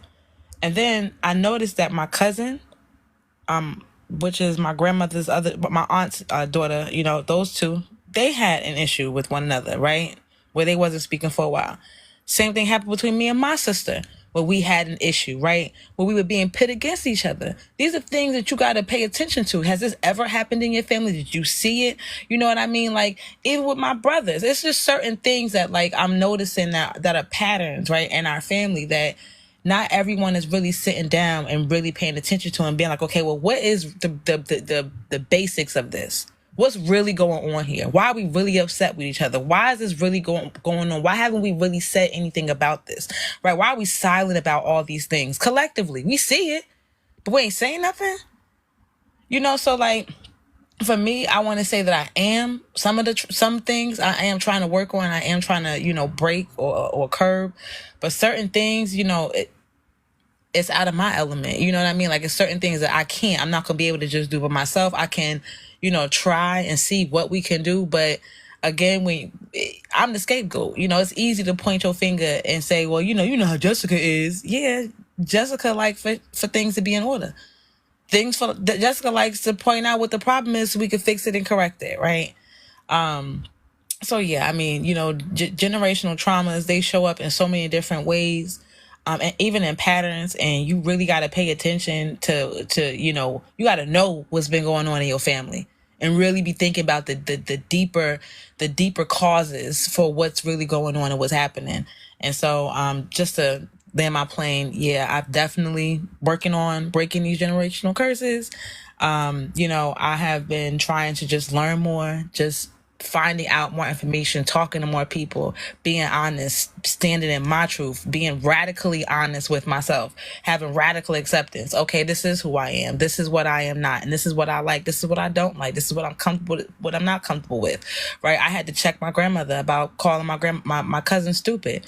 You add into her self-esteem. She already ain't got no self-esteem. Why you talking to her crazy? Finding the courage to just stand up when everybody else is going to sit there and be quiet about it, So yeah, I mean, like, just really working on myself, my own self-development, figuring out who I am, what my value is, and what type of value I want to offer and bring to the table. And I think that helps me with, figuring out more constructive ways to break these patterns and these curses. But yeah, I'm gonna land my plane there. Well, thank you so much for sharing. You said a lot. You said a lot, and it's real with the family not wanting to talk about stuff. And it's hard to break generational curses about things that you can see clearly impact the family, but nobody wants to have the discussion. Like, how do you find the root cause uh, of something when nobody wants to have the discussion? And that's why a lot of people tend to isolate from their families.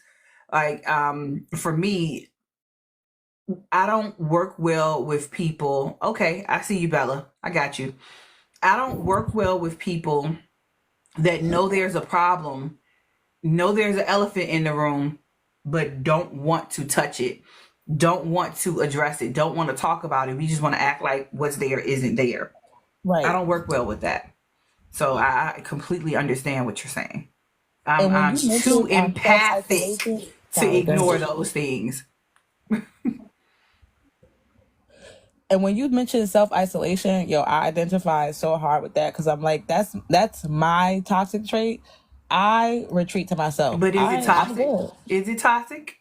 So like, it can be. I will say it can be because like you are at that point you kind of avoid trying to work on certain things because for me that's what it was. It's like I'm not even going to work on this, I'm just removing myself.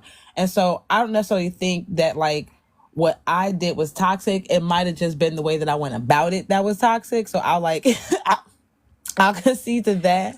So the situation you're talking about working on, does that require you to have conversation with other people and they're not participating? So not that, but more so like Okay. having patience in the situation, understanding that, you know, when you bring things to light, when you uncover things, it does take time. You know what I mean? Like you can't expect people to make a change overnight or to be a different person overnight. You know, like that's ideal. It would be great if that could be. But, you know, and I feel like sometimes with me, that was the issue where I really wasn't being as patient as I could have been or should have been with understanding that people take time to kind of change. I expected that Thanos snap, you know what I'm saying? And Oh then now we no, got to be you real. girl, no. Cause see, that's the thing.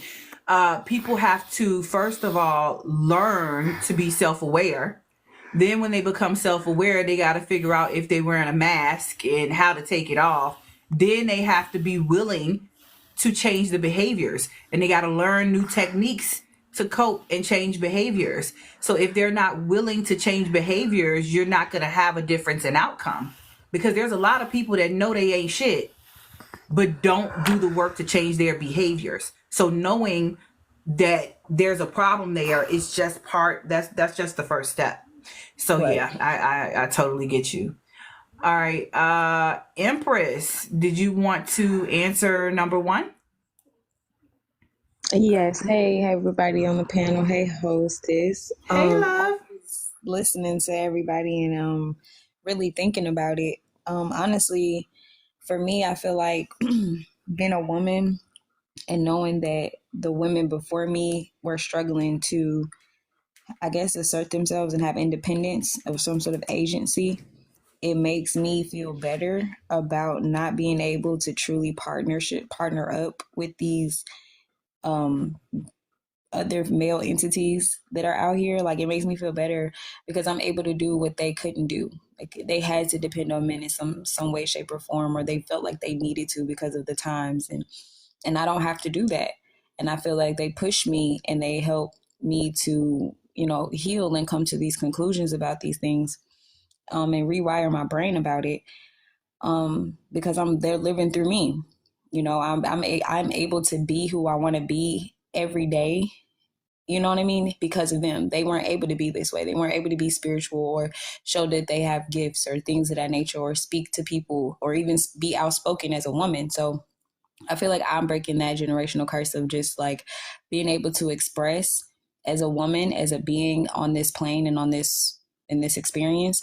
Um and being on me, like independent, like leaning on me because I am strong enough, I am capable enough, and they remind me of that. They're always there when I need them the most, and you know, and I can't ignore the blood that pumps through my veins. Like I can't ignore and realize in certain instances that they have struggled with these things, but I'm able to progress and transcend them. I'm able to transmute them. I'm able to look at them in a different way because I have different options. Like I have more opportunities. And so, and I just, you know, it just makes me feel more more prone on doing, doing the things that I desire, the things that I want to do beyond what other people feel like I should be doing, or, you know, whatever's going on in the male minded world. So, so that's what that means for me. For me, working on it though is just an active thing, just living. It's not really something I have a playbook on, but I do feel that every day that I get closer to myself and I honor myself and I honor the things that are important to me, that I am working through that to break those things. So that's my take. Yes, the biggest thing I heard from you is as I make changes in me, well, you didn't say it like this, but what I got was as I make the changes within me, it affects them because they are part of your bloodline. The fact that you can speak out and do things that they didn't have the capacity to do is amazing, and that's something that a lot of us need to realize. For me, um, being able, I left home when I was 14. My mom, due to what I've had to gather, probably would have loved to leave home when she did not feel comfortable there or just to get away from whatever she was dealing with. I don't have all the details. Hey, Amina. I don't have all the details, but I do know that some things were probably going on in my mother and my auntie's home that they probably didn't prefer. I can assume a lot of things, but I've heard some stories. And the thing is, for me to be able to leave when I was 14, they didn't have that opportunity. They didn't have that option. So I'm pretty sure my mother, although that probably wasn't what she would have wanted, was for me to leave, but in some way it relieved the pressure from her.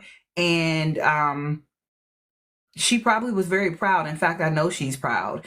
You know, she taps me on my shoulder every so often and tells me she's proud of me. And then of course before she had, oh, I gotta talk on this. See, now I'm being pressed to talk on this. My mother never gave voice to a lot of the things that hurt her. And we don't realize how much not speaking up for ourselves, not advocating for ourselves, and holding on to anger, how that manifests in our bodies. I've spoken on this book before. There's a lot of information out there, but a book that gives a lot of details about this is called The Myth of Normal by Gabor Mate. It talks about how when we don't address generational traumas or different things that hurt us or affect our emotions like stress and anxiety from our current lives, as well as generational trauma, how it manifests in our body as actual dis-ease. Like it literally manifests in our life as dis-ease. And that book is one of the books in the library on our Patreon. There's a link on my, you go to my bio, you click the link and you can see the information there and see what the offerings are. But that book, I believe the audio version is on Audible. And if you have the ebook version, you can download an app. I'll put some for the people who are on Patreon. I'll put a post up about the app that you can use to turn an ebook into an audiobook, because there is an app for that. I'm all about sharing resources and saving money so you can get the information. You know what I'm saying? Because a lot of times we perish from a lack of knowledge, us not having access to the resources that can help us really become more whole. But you can pull up Gabor Mate on YouTube and on TikTok.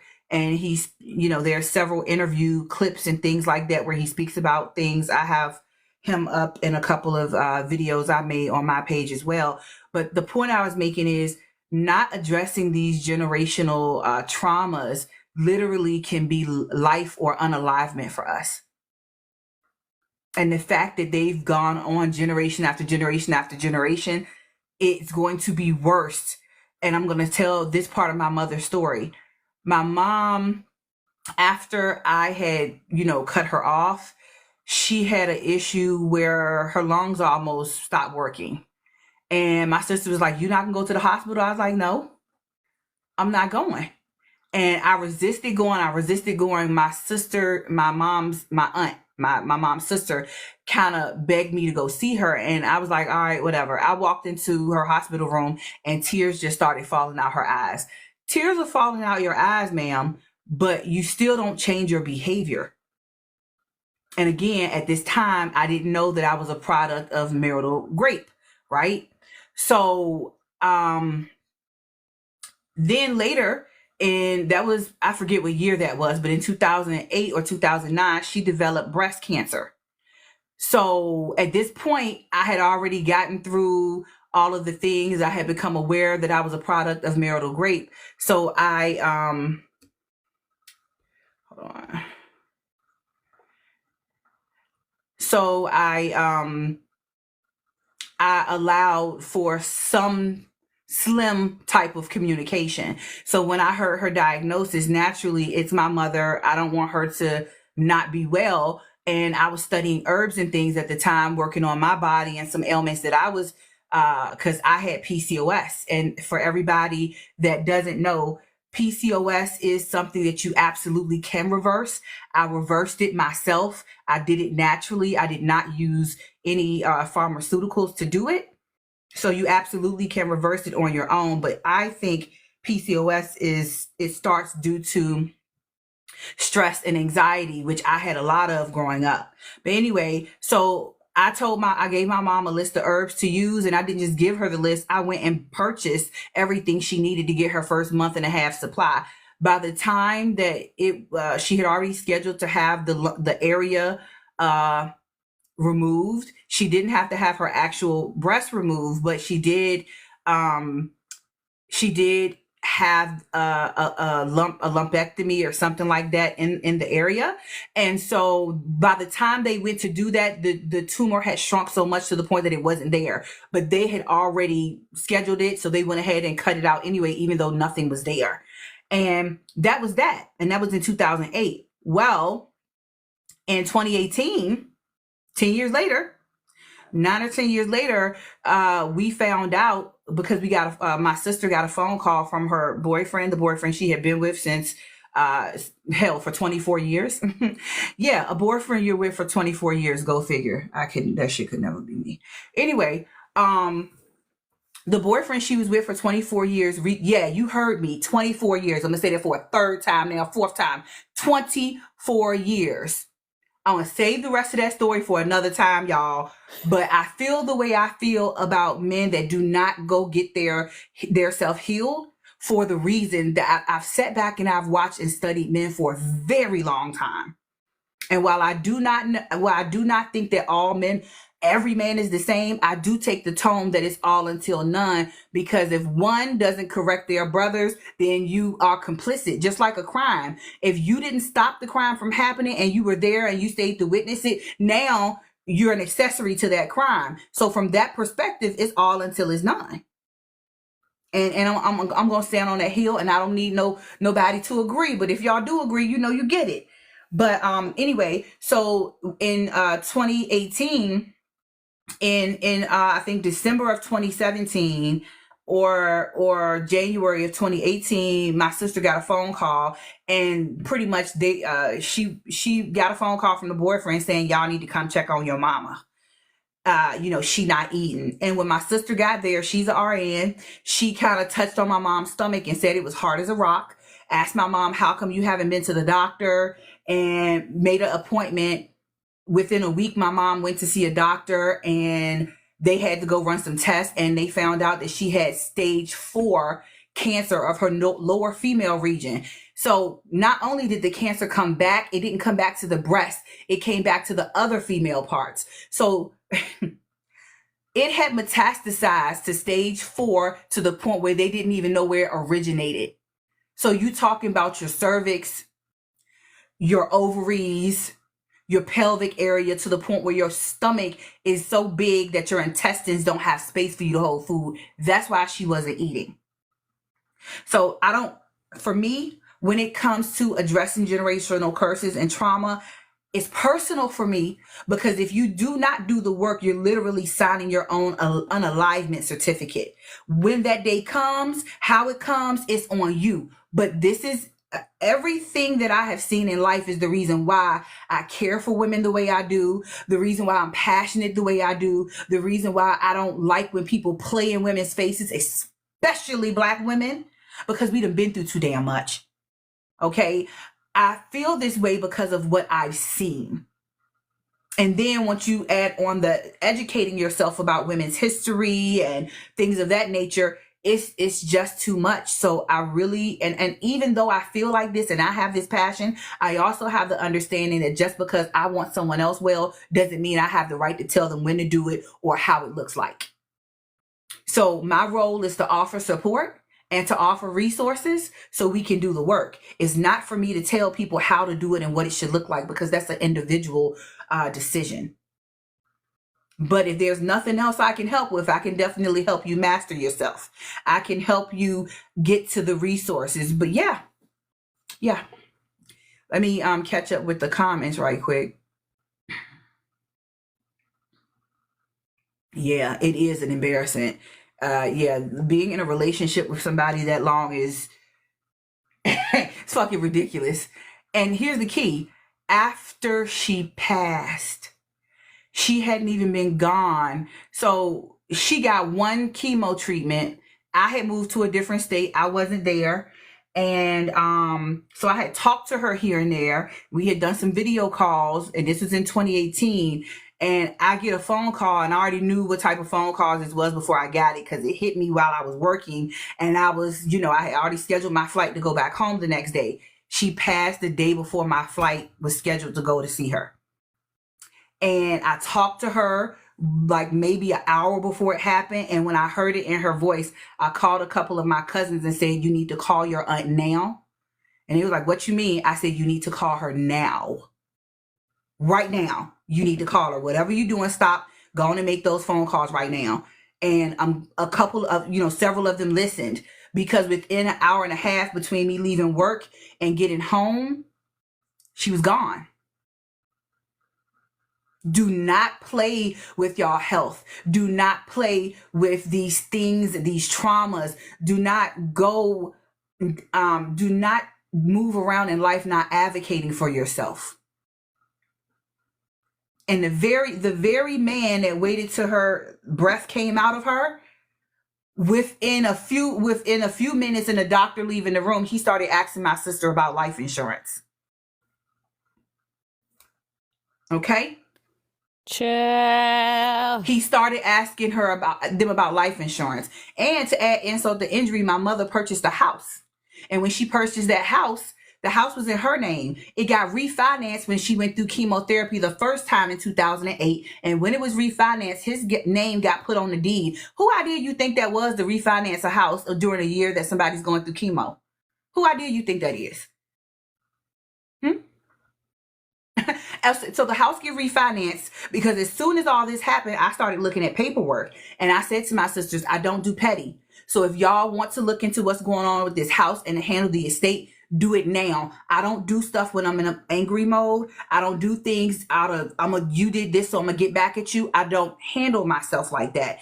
Besides, with the type of work that I do and who I am, I will incur karmic debt dealing with people like that. So I don't do tit for tat. Y'all go ahead and play with that shit. I'm not playing with it. So I said, and I'm very upfront with people. You can treat me like I don't mean what I say, but you will fuck around and find out quickly. Okay, so I'll put a hold on speaking on what I was about to speak about the house. Go ahead, Bella. You just got to remind me I was talking about the house. And I'm going to hurry up and get back because Coach Lady is next with number one, because child went off on a tangent. Here's the thing. I'm getting ready to talk in that same vein. Let me tell you what my grandfather called himself doing. That harpy that he was married to, right?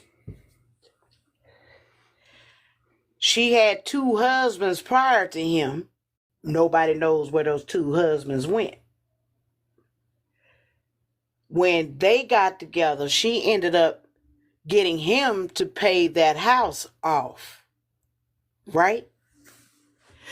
He was under the impression of that since he was putting the money up to pay off the house, he was automatically entitled to that house. When in actuality, he was paying off the house under the name of her second husband. Ooh, child. We fast forward, right, to 2007. They ended up getting divorced, and her people filed for divorce on her behalf. Um, when the divorce was getting ready to go through, he went to court thinking that the house was going to be automatically awarded to him. Nope, the house defaulted to her. He couldn't produce any receipts or anything stating he had claim to that house. And the judge asked him, well, if you paid it off, where are the receipts showing payment? Well, I gave all the paperwork to her. Huh, sucks to be him.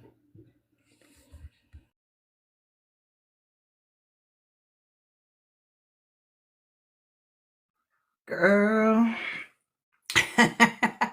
It happens when you don't take care of yourself. You got potential health things going on. When you don't address your traumas, you got potential health and spiritual implications from that. And when you don't use proper discernment in your decision making about who you have in your life and how you conduct business with those people that you have in your life, you could end up hurting yourself in the long run. At the end of the day, everybody needs to learn how to master themselves. And what that literally means is you need to learn you like nobody else. You need to be clear with you on who you are and why. What you want in life. You need to plan for what you want in life. Not just expect it to just pop up. You got to plan for it. Anyway, that house, when that deed got recorded, that was in the state of Virginia. Virginia is a common law state. She had been with him for how long, y'all? 24 years. Okay, so yeah, that house that she purchased with her money and her good credit. And so when they got together, he ain't had no damn credit. Yeah, he had nothing in his name. She helped him build himself up. Okay, Barbara the Builder was my mama. Okay, so she helped build him up and get himself together. When that house was refinanced in 2008, the deed was re-recorded, and it was recorded with verbiage that spoke to the fact that if anything were to happen to either of them, the person that survived was the owner of the home. And it was recorded with verbiage as if they were married, even though they weren't. And thank y'all for the gifts and the likes. And we reached 21.5K. Let's keep that going. So when we started looking into her estate and started to ask the question, I researched the deed. And when I pulled it up, I was like, ooh. So my sisters at the time said, we're not going to worry about it. We'll just see, maybe if it's a situation we can buy him out. And I said, according to how this deed is recorded, I'm not an attorney, but looking at how this deed is recorded, he's the survivor. How you going to fight how a deed was recorded unless we got proof of the timing it was done? And if that's something we want to research, we need to do it now, not 2 or 3 months from now, not when we mad. You do it now. You don't get angry at something and then respond. You be proactive, not reactive. Because when you're proactive, you're operating out of self-mastery. When you're proactive, you can create a plan, not out of anger, but out of sitting back, thinking through, and making sure you cross all your T's and dot all your I's. That's what you want to do. You don't want to be reactive in the moment when emotions are high, because you're not in your power when you're reacting when emotions are high. Long story short, he still lives in that home. Okay. He still lives in it. So I'll digress. Let's move on to Coach Lady for number 1.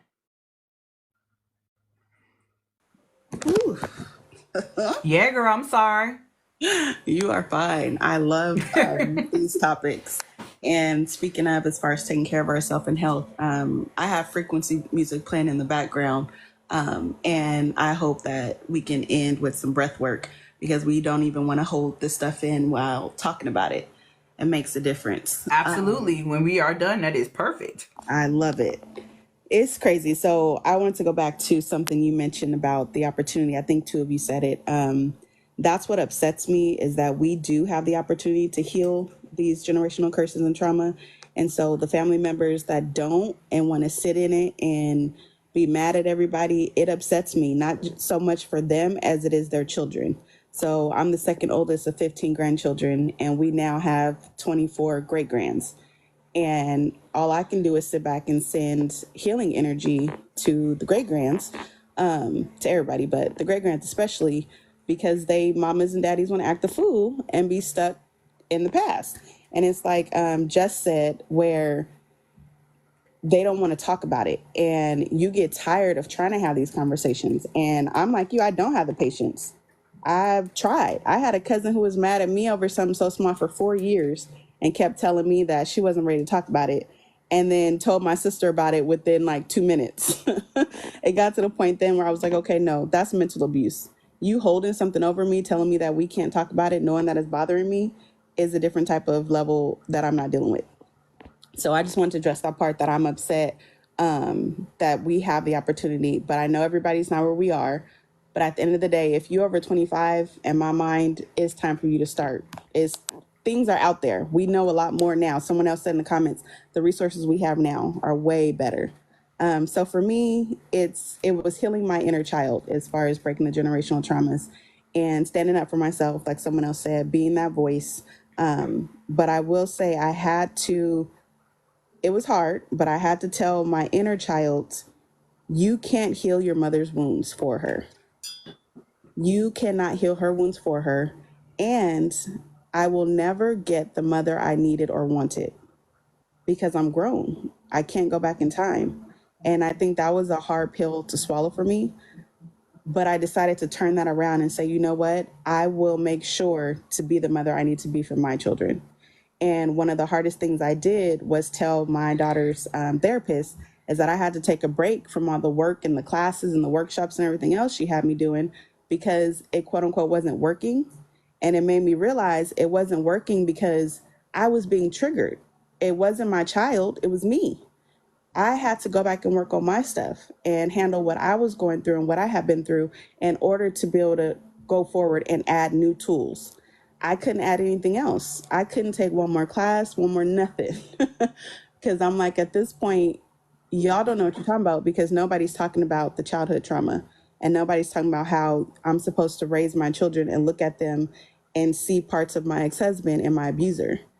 And then it dawned on me, my mom did the same thing. I held guilt for a long time that I was a reminder of her abuser. She never said that, but that's how I felt. And so I was like, no, I have to end this with me. And I was the first person in my family to get out of an abusive relationship, the first person to get a divorce. And I too am the one that gets, she's this, she's that, black sheep, all that. But I stand up for myself. And the last part I want to talk about as far as the generational part is the pedos. I guess that's what we say on here. I hope that's safe. Nobody addressing them. And everybody still want to invite them to the family functions. So now I have to make sure that I don't go to the family functions. Me and my kids have to miss out because y'all not ostracizing them and y'all not holding them accountable. And this is actually going to happen this week. The family that is celebrating, I won't get to see the family that's coming from out of town because they're around somebody who I refuse to be around. It hurts and it sucks. And my goal is for another part of the generational curses to be broken is communication. So that way we can talk about, well, why aren't you coming? Oh, this is why. I'm not sugarcoating anything anymore. I'm going to tell you why I'm not coming. So hopefully it'll make a difference. I had a Reiki session where I heard from the women in my family and the men, and they basically just released me and let me know that I was on the right track.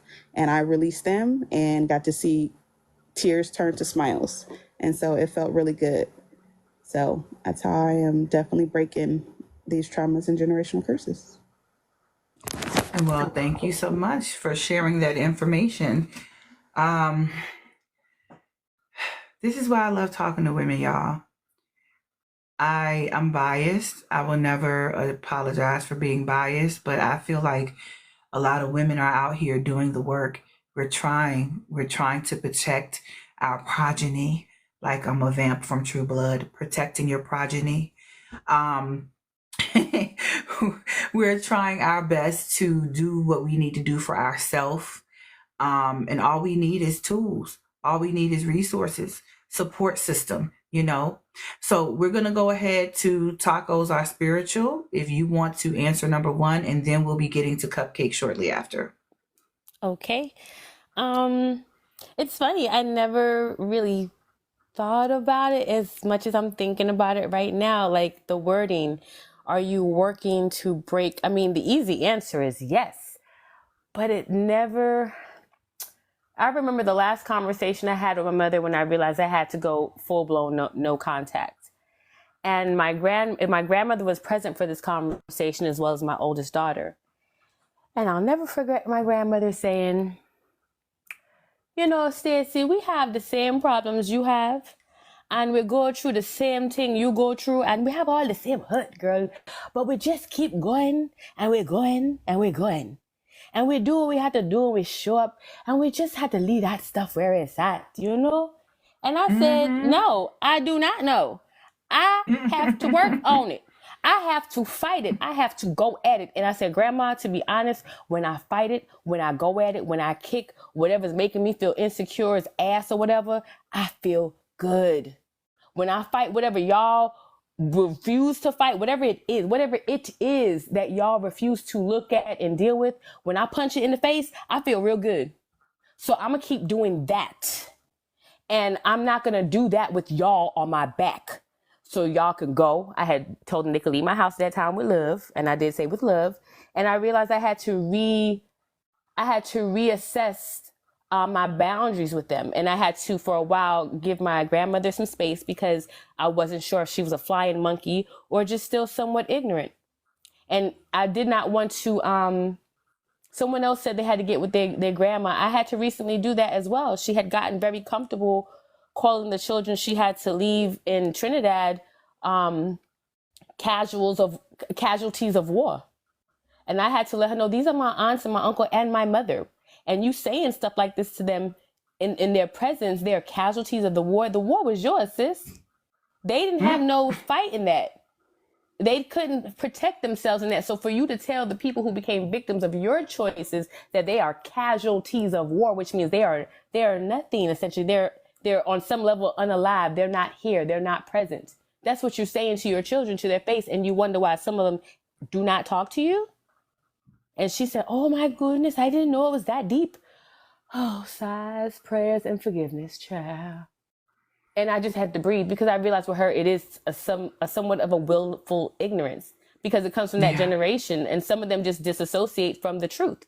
And I'm not going to talk to my 80-year-old grandma about disassociation. We passed that point, sis. But what I will tell you is don't say that. Since you respect me as a grandchild that's full of wisdom, as she calls me the mantle, if you see me in any way, shape, or form, whatever that is, stop calling your children casualties of war. And she said, okay, I ain't going to do that no more. I ain't going to do that no more. And so what I think about how I've done this is it's come to me lately. I remember the first time someone called me confrontational. And I was like, what? Because I see myself. Confrontational? Oh my goodness. Oh my word. Me who saw myself as a chronic people pleaser, weak, who got bullied, who did not fight in school but would moon people as a last resort to keep them from jumping on me. It worked. Wait a minute. Girl. Wait a minute. Yeah. You just made me gulp my drink. Here I am trying to be quiet and she talking about mooning people. So even going back to that, I realized I've always been courageous. When I had to leave my abusive husband of 15 years plus, my mother said, what are you going to do? How are you going to do this? What about the kids? What about you? And I'm like, he the one beating me. What you mean? What? I didn't understand what she was saying to me. And she said, well, what if we get him some help so then you could be safe? And I just looked at her because this was the person I called when he first put his hands on me. And I said, this man just put his hands on me. And my mother laughed at me and said, well, I don't know. I mean, what do you want me to do? And I'll never forget that. So I was like, okay, all right, sis, you think to save me, you got to save this man that's not even your child. Okay, I got to go. So for me sitting here now, I realize I am extremely courageous, especially as I've healed my parts. I did engage in therapy, CBT, cognitive behavioral therapy. It was very, very good. I had a doctor. My doctor looked like Morticia Adams, and her name was Dr. Rose. Beautiful soul. You get what you need when you need it, how you need it, depending on where you are. And I remember telling her, my mom is at the root of a lot of this stuff, but I do not wish to ruminate or talk about her, nor do I wish to take drugs. I was pregnant. And her people above her were like, well, she can take this one and that one because she's depressive and this. I didn't want to take none of that stuff. I wanted to deal with my mind, and I wanted to fix it because something told me I could. So I believed in that. And through the therapy that my family swore was gonna, I wish I would have started earlier. I didn't start therapy earlier because my mother said, if you go to therapy, you won't have a job because they'll look at your records and they'll see you've had therapy and no one will hire you. This is the kind of, I grew up in a cult. So whatever traumas my mother had from growing up that she didn't deal with, then you add her going into a cult by the age of by 25, I think she was. And she stayed in that. I thought, you asked me, she's still in it. Because I was the one who told them after realizing that one of the children that was hurt by a man called, can I say the name, Mahogany? Sweetheart, this is your story. So if you want to share, the floor is yours. So one of my siblings was hurt by the cult leader, Dr. York. I grew up in that cult. And that was my stepbrother. And he's in our family. He talks about it. It's not a secret. But I remember even after that happened, his father, his actual bio father, who's my stepfather, they still had Dr. York pictures all up in the house. And I came home to visit, and I was like, after the case, Dr. York's in jail. I'm like, why are his pictures still up in the house? And they looked like they didn't understand what I was saying. Again, I seem to be courageous. So I'll land my jet with how I have done this is I have leaned into my naturally occurring courage. And I'll land my jet with that.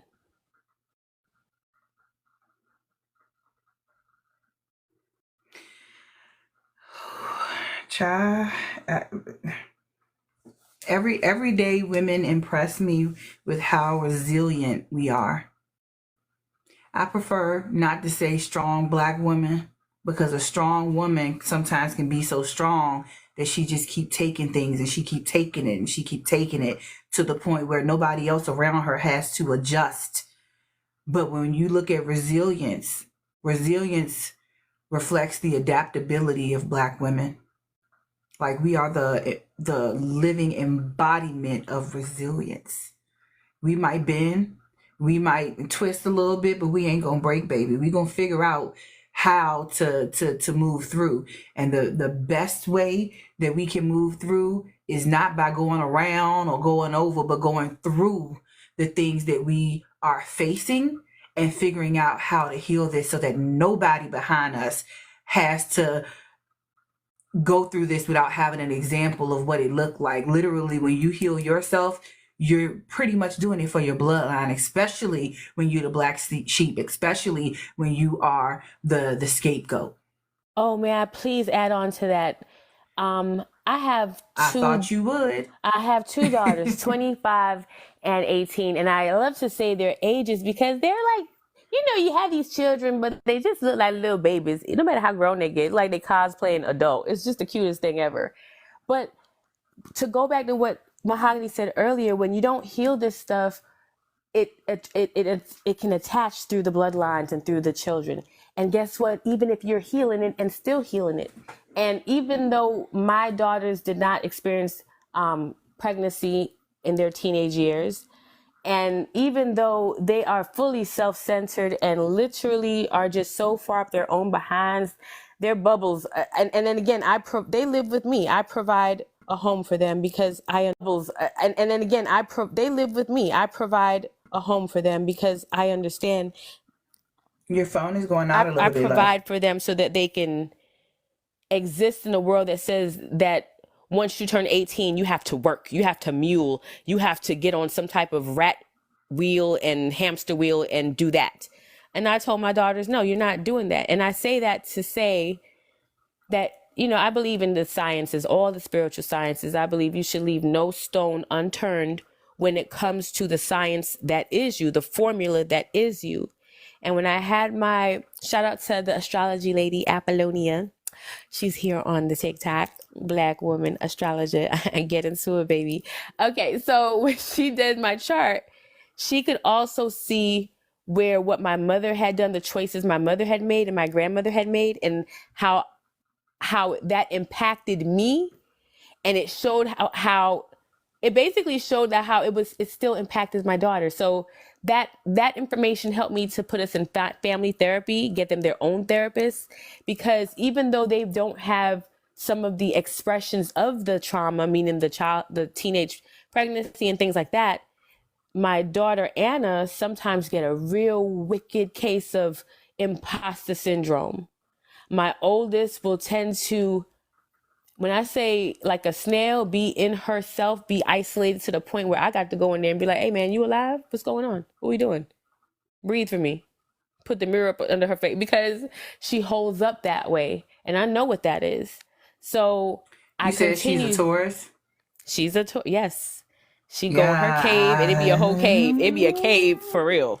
So I had to go in, and she got her 2 cats. I got grandcats. So I love that for her, because she's not alone, but she chooses to be alone, and she's built her own community. She's an artist. So again, I watch them celebrate themselves and step into themselves the way they've seen me do it. But I also see them do it sometimes in a chat where I can see them being challenged. So I'm glad I'm still giving them the tools. And just like, with the DNA thing, y'all know about the monkey washing the fruit on the beach, and they start doing that, and then the other monkey start doing it. I still do my work. I still have therapists. I still engage in self-mastery, because while they're still young, I know the more work I do, the more it does help them, and the more I'll be in a position to get them further resources and further help. And that's what I had to add on to that. Thank you. A Taurus will go in that cave, baby. A Taurus will keep their patience. A Taurus will keep their patience, hold their tongue, and sometimes, but baby, when they speak, baby, when that red show up, when that target show chakra, up, that throat chakra, baby, you better not be around, because everything that they ain't let out, you about to get all of it. All of it. It's not pretty. It's not pretty. All right, so we're gonna go. Thank you so much. Tacos are spiritual. We're gonna go to Cupcake. Yeah, it's the ether. Hi, Cupcake. How you doing, baby? Hey, can you hear me good? Yeah, we can hear you. Okay, great. How are you doing? I'm fine. Okay. So the question is, are you working to break generational traumas in your family? If so, how? I am. I'm trying to. I'm just coming into really like that healing journey of things. It started my healing journey officially started when my mom passed in 2021, and it kind of catapulted me into this frenzy of like I got to deal with whatever I was feeling, because I was on autopilot. I had to be, like, I'm the youngest of from both sides of my family, my out of my dad's kids and my mother's children, and nobody helped me with when it came to trying to bury her, or the services. So I shut down completely from, like, I did a self isolation, not a physical but a self one, and I just had to go through and get it all done. And maybe, like, I would say, like, a couple months after, I realized that I wasn't grieving the way I was supposed to. And because I wouldn't accept help from anybody, I was just like, I'm fine, I'm okay, I'm good, I'm good. Everybody just, oh, you okay, you all right, you good? And I've always been the person that that that upholds myself very well. I deal with my own stuff, and everybody is able to come and tell me their problems, and I take their problems. But I realized I couldn't do that. So the way that I'm breaking that is, the I'm even teaching, like trying to teach my friends and some of the women that will listen in my family about what is it called? What's on the tip of my tongue? I'm sorry. Their dependence. Their dependence on males and their internalized misogyny and and their male mindedness and how they just uphold men to this standard that they just are not on. And to the ones that do listen, of course, it's always it's pushed back, of course, and oh well, it's this and it's that, and they sound exactly like the men that I work with, exactly like the other men that I talk to, or whatever. But I think what it is the more I drop those little gems into their mind, and the more that they you know, actually do see certain things that I'm saying is true, they're coming into understanding the things that I do say to them. And it was something else that I wanted to add. Oh, one thing that I had to do for sure was realize that my father was not a good man. Like he took care of me, him and my aunt, and I really had to realize that he just was not a good man, and the father that I had was 100% different from the husband and father that my brothers and my sister and his ex-wife had. And I remember I used to get very upset. Like I wouldn't tell them this, but I felt some type of way when his wife his ex-wife would say certain things like, oh well, your daddy, he used to do this and he used to do that because he's no longer here to defend himself. So me being a child, I'm like, okay, I can't. Well, I'm not a child. I'm not a child, but it's just that respect for the older person. Um, I couldn't really say like, no, that's not what that is, but I really had to check myself on multiple occasions because I had to realize that this woman spent time with him that I simply just didn't. Their relationship was 100% before my time even came, and I also had to realize that I'm not even his child, and he took care of me. Yet my brother, who was 5 months older than me, he wasn't there at all for um, you know, his pregnancy, his ex-wife's pregnancy with him and anything like that. It wasn't until after he had his incident where he really started to be a different man because at that point he needed people and he needed the same people who he was, being bad to. So I had to check myself a lot on that. And I'm just trying to teach my nieces and my nephew that about the world that we live in and the system that we are all a part of, and especially my nieces, teaching them that hey, you can really do whatever you want. You don't have to conform to these type of rules or um, notions and everything like that. Like even though their parents and grandparents and everything is still in that mindset, at least I could be the aunt that shows them something different. And it's also about like I'm learning to not play about me. Like when it comes to, my family of friends, even though I love them dearly, I can't allow them to just feel like they can do whatever and I just forget them. No, you getting cut off. I ain't playing about me no more. Like this, you do something and I'm not aligned with it, you gotta go.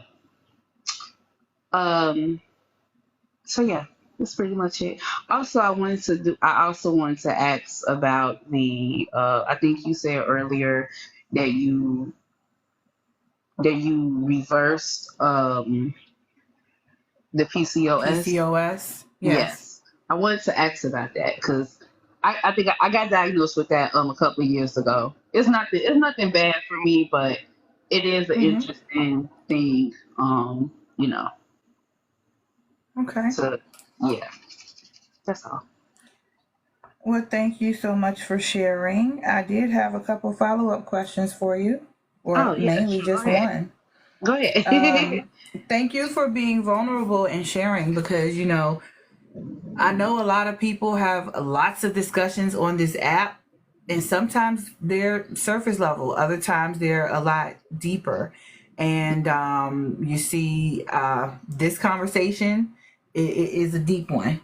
So I appreciate you for coming through, coming up on the panel, and being open enough to have the dialogue and share your story, because that's a tough situation to be in with all you were going through and still having to um, move through the dynamics of being in your aunt's home and kind of blending with that part of the family with your mother gone. Um, Yeah. so I wanted to ask, why do you think you said it was your uncle? You were in your aunt's home and it was your uncle and your cousins? So it and actually I was the only child. Um, Right, but you were referring to being in someone's home and he had a son and he wasn't there for his son's birth. Who was that? I was just trying to get a clear understanding of that dynamic okay, before I ask so my question. Okay, so the dynamic was I lived with my father, his sister, which was my aunt, my his uncle, my uncle, I'm sorry, and his now wife. And the other home, his ex wife and all of my brothers was there. So now I go and visit them. I grew up with them, but we just wasn't in the same home. So as I was visiting them, like I remember this like maybe a couple of years ago because she passed away now too. But a couple of years ago, she was talking to me. We always had these discussions about how how basically my family used to be, my father's family and everything used to be, how he used to be, and things they used to do. And I remember I remember just thinking to myself like, why is you saying that? But then checking myself, like, well, this is his ex-wife, so she would probably know a whole lot more than you do as his daughter. um, so So when you say that he wasn't there for his son's birth, is that your father or your uncle? my father. I don't know if he Okay. was there for So his birth. I just know he wasn't there during the pregnancy for sure. I know that for sure. But when okay. he was born, I'm not sure about that part. Okay. So your dad, and correct me where I'm wrong because I was listening, but I picked up on something I want to ask a question about, but I want to make sure I have the situation right. Your father then paid more attention to you than his son, or was it the uncle that paid more attention to you than his son? It was my father, the Okay. father. So then that's your brother, not just his son. Yeah, that's yeah, my brother. Okay, that's the part that threw me off. So here's my question. Now that we've got all of that cleared out, why do you think your father paid more attention to you than his son? Um, I think it was simply because I was there at home with him. And it's not to say that, when he when he was born, because because it's like I said, I did grow up with them. They did come over. They my brothers they did come over. I knew them growing up and everything like that. Um, but because I was there physically in the home with him, I Right. got more of him. Naturally. I was Okay. able to get the father because I mean his ex-wife, she got remarried and she had like two other she had my two little brothers. But so they had a father figure, but their actual father, our actual father, I know for a fact that like I got more of him in a totally different way than they did. Um my oldest brother and the second oldest, they had him in a home, but the father that they had was walking, and he did because my father he had a stroke when I was 3. So the father that they had was a totally different person than the person that I experienced because at this point now he's confined to a wheelchair and he's dependent on people. He's dependent on my aunt and everybody else to help him. So now he's a nicer person. He's a more giving person. He's a more understanding person versus the man that was able to move around on his own and doing everything that he did, doing drugs and everything like that. He was meaner. He'd be there for his kids, but not so much as he was for me. Like he was a bad person to his wife type shit, Got like you. so it was very. I had to understand that because the Mm-hmm. vision that I had of my father was I'm a daddy's girl, and Mm-hmm. I'm still a daddy's girl because I love him to death. Without that family, I don't know where I would be. I don't know what type of person I would have became, but I still had to realize that he wasn't really a good man. And he might have apologized. I'm not sure if he really did apologize. I don't think he did. I just think he just changed his ways. But sometimes some people need that apology. So that's that's kind of what that is. Okay. Well, thank you for answering the question. That apology definitely does matter. And when you never get it, it affects you a certain way. I felt the same way about my mom. Um, I'll leave that there. But what I also got from what you said was you don't play about you and that you put your boundaries up and that when people cross it, they don't have access. So Yeah. that's key. That's key. So I'm glad you do that and thank you so much for sharing. Thank We're you. gonna go to Saint and Siren if you want to answer number one. How are you, sis? Nita. Oh, I know. I'm trying to, I'm doing good. Excuse the noise in the background. Happy pre-birthday to the baby. Yes. Thank you. He definitely, yeah. But so let me see the first one. Okay, so how are you working to break generational traumas in your family? So I would say that well, a short background. My mom was raised by the silent generation. Yeah. So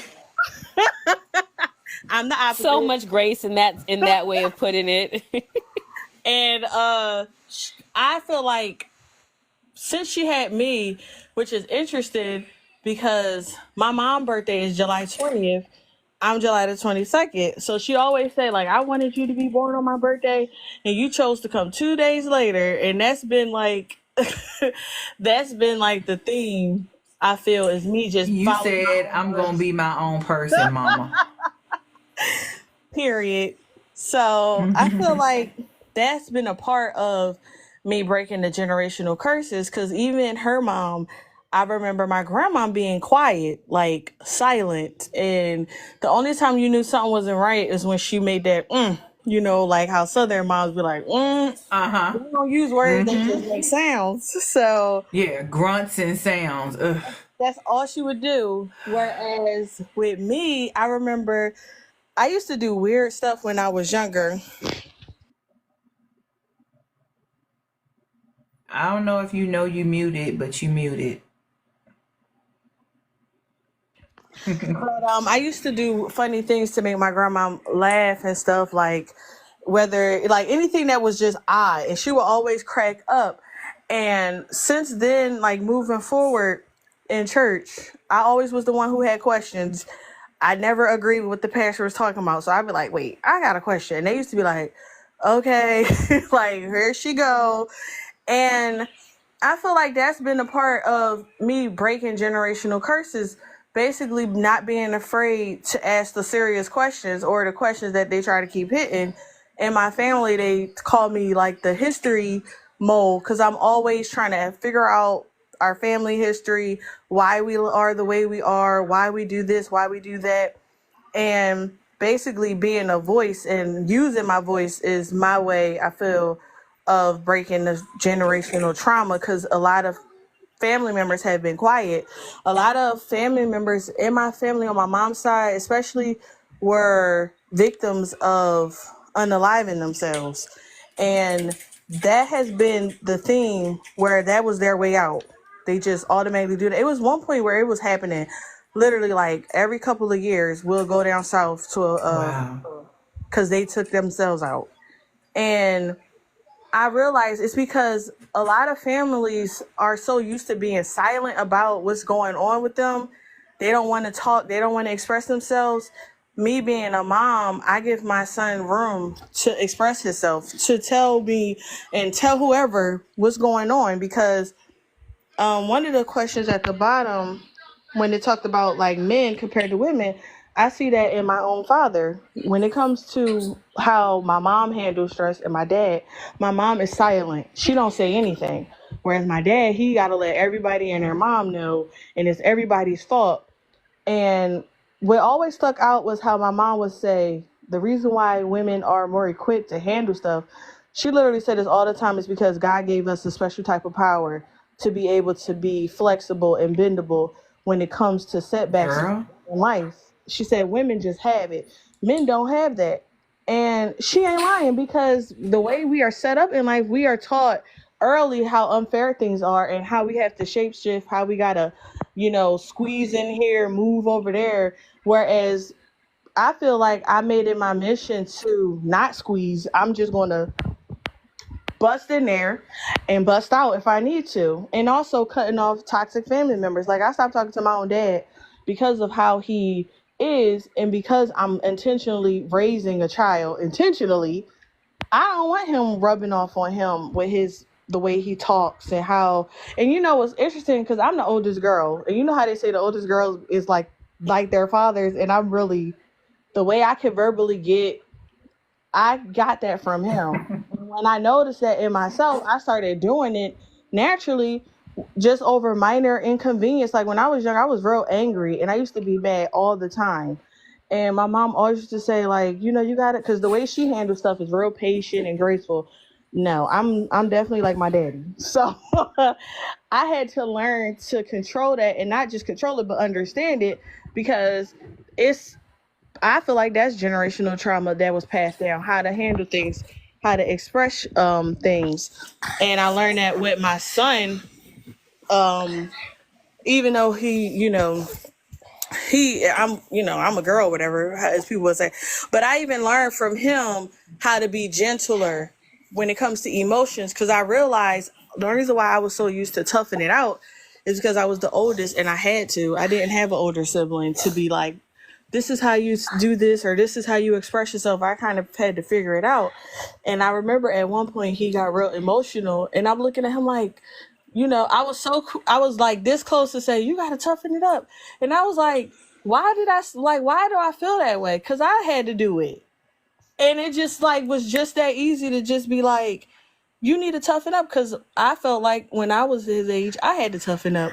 But that's not right. He don't have to toughen up. Like, he is allowed to feel his emotions and understand those emotions. And I feel like that's why men don't do well, because they don't get to understand those emotions. They got to toughen up and just hide for what they feel to the point where they just be crashing out. Whereas women, we just, nobody cares. So, like, it's just like, no, it's like, we know ain't nobody coming to save us.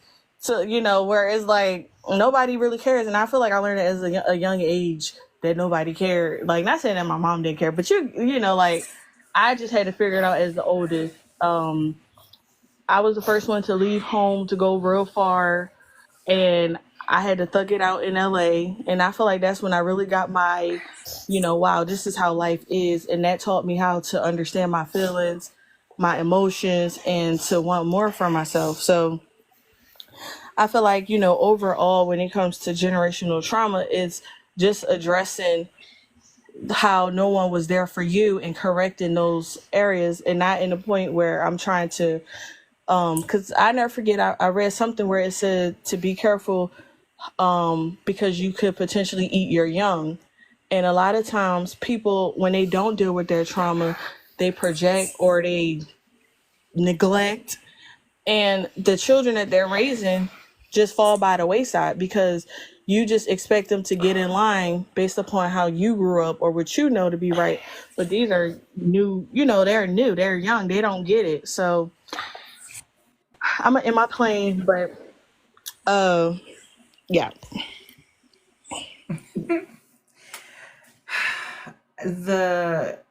Wow, I'm trying to figure out what part do I speak on what you said. First of all, thank you for sharing. You hit 1 and 2.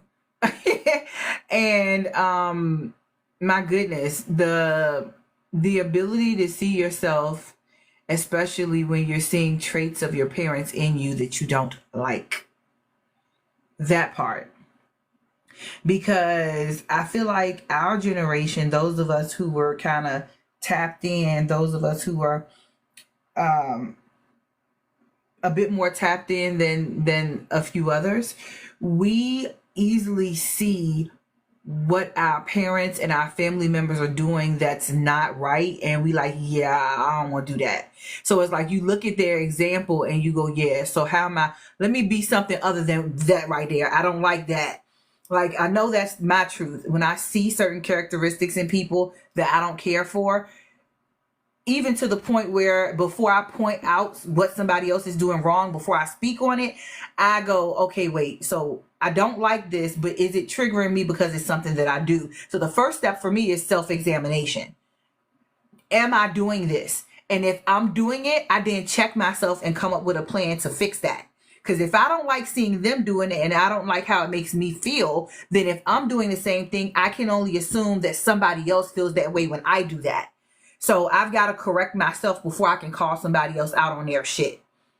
That's the first thing. And then if I'm not doing it and I don't like it, it's a yay. But what game plan do I put in place to make sure I don't become that which I see? Because a lot of the times we're in environments and you can easily become a product of your environment if you do not know how to train your mind to give it a program. It's going to absorb the program in the environment because our minds are like sponges, especially as children. If you do not give yourself a program or a game to play, so to speak, and look at your goals and your life plan as a game, and you focus on that, you will become a product of your environment. And I'm saying this because I've seen it happen over and over. And I was not in the best of environments at a certain point in my life. Well, I can't even say at a certain point. I guess I was thinking about being in one environment in terms of the neighborhood versus another. But really, when you just look at overall, my childhood was not necessarily the best, but I made it my business to not pick up the traits that I didn't like in others. I made it my business to chart a different path, to become different than what I was seeing around me. And that helped me out a lot.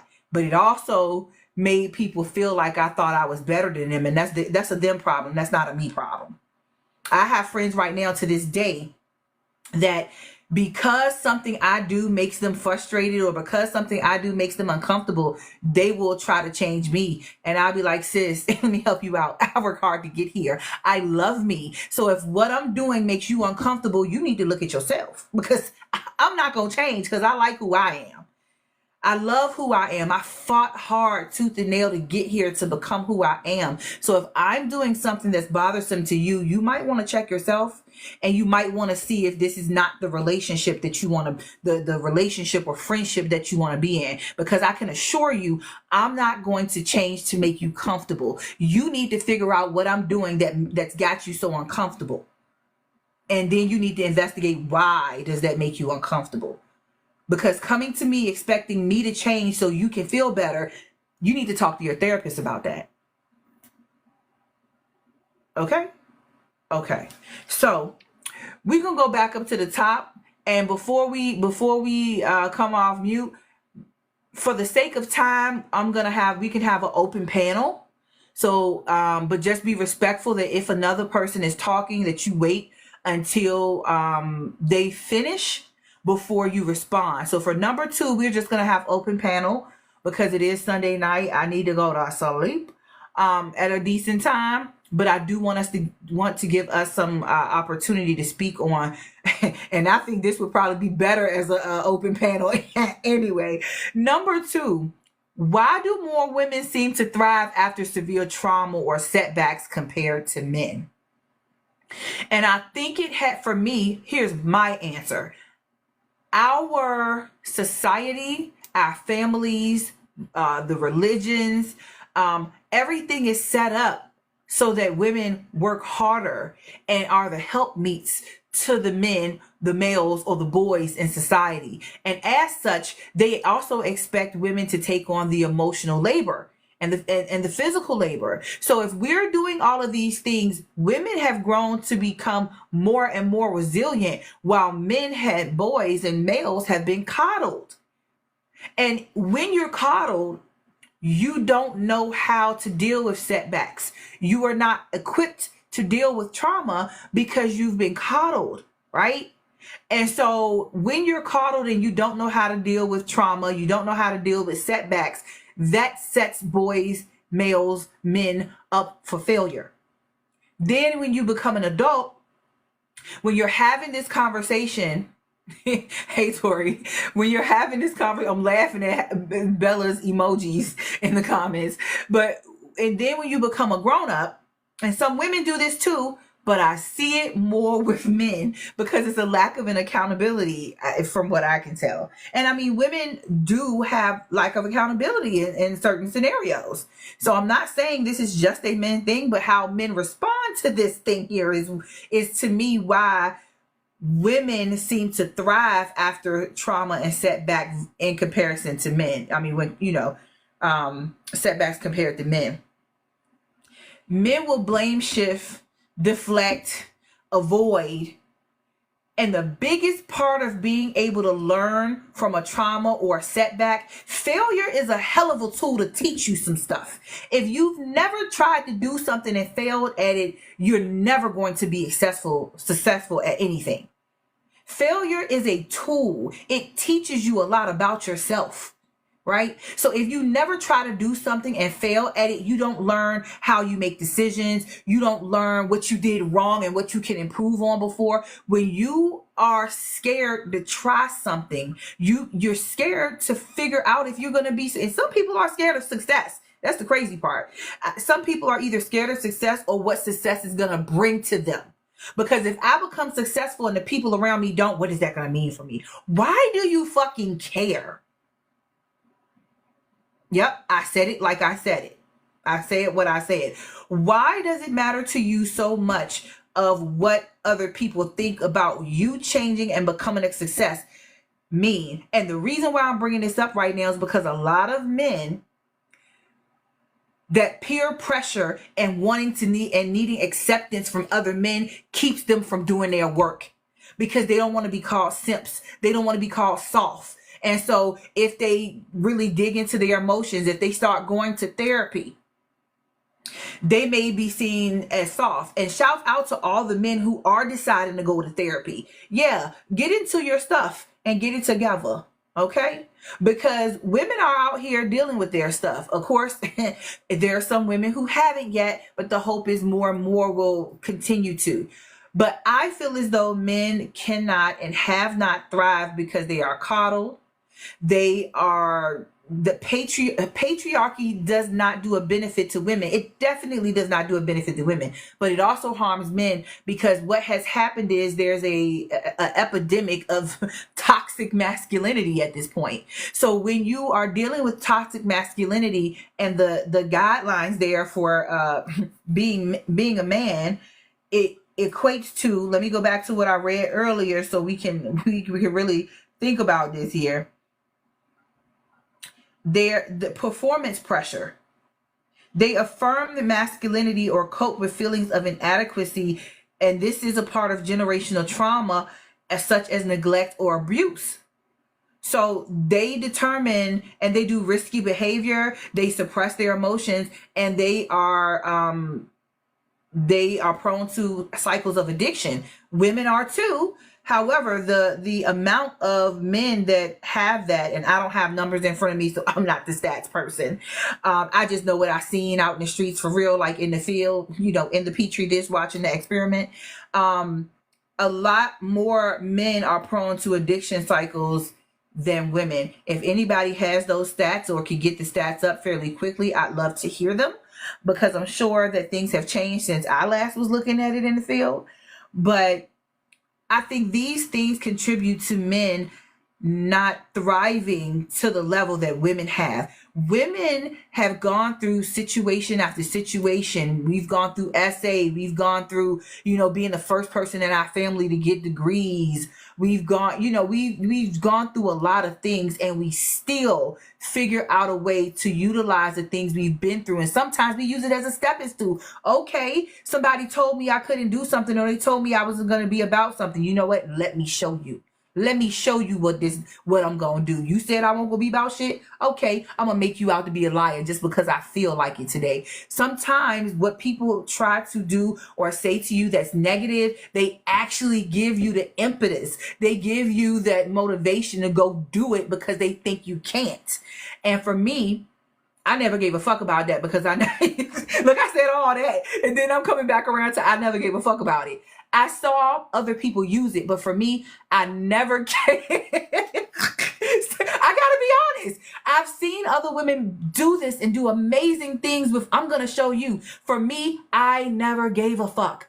And the reason I never gave a fuck is because I had to raise myself. So who the hell are you to tell me what I need to do in my life when you don't pay my bills? You are not the shoulder I cry on when I have to console myself. You're not the person helping me do my budget. You're not the person helping me make decisions in my life. So who the fuck are you to tell me what I should be doing in mine? So what you think of me is none of my goddamn business. It is none of my business. I do not care what you think of me. And the next thing is, in order for me to care about what you think about me, you got to earn your position in my life. You have to earn your position. You either have to be a friend I've learned to trust, or if you're a family member, I also still have to learn to trust you in that capacity, because I don't believe in the blood is thicker than water concept. I just don't. So I treat people based on the energy I'll get from them. I treat them based on how they conduct themselves. I look at everything a person does. I am highly observant and highly empathic. And when I say I'm empathic, it's to a point where I had to teach myself to not listen to people's thoughts. So you talking about a child that would ask an adult a question, and the adult would lie, and I would hear their thoughts in their voice in my head. And so I'm looking at them like, so why are they lying to me? And I would re-ask the question and they would lie again. I had to teach myself how not to intrude on people's thoughts. So you're talking to this level of a person. Why am I going to listen to what somebody else thinks of me when I can tell that the majority of people that interact with a person like me come from a place of being insecure? And what I mean by insecure is people that haven't done the work on themselves, and right now I gotta call out women. I have been in spaces, and this is also why my job is to work with women, right? I've been in spaces where I just walk in a room, and me being in that room makes other women uneasy because I'm in my authenticity. I don't seek approval or validation from anybody, especially at my job. I know my shit. Any room I walk in, I'm an expert at everything I do because I put the time in to learn it. And even if I'm not an expert, I'm going to network with the people that are. I like to be around people that know more than me. I like to be around people that can add value.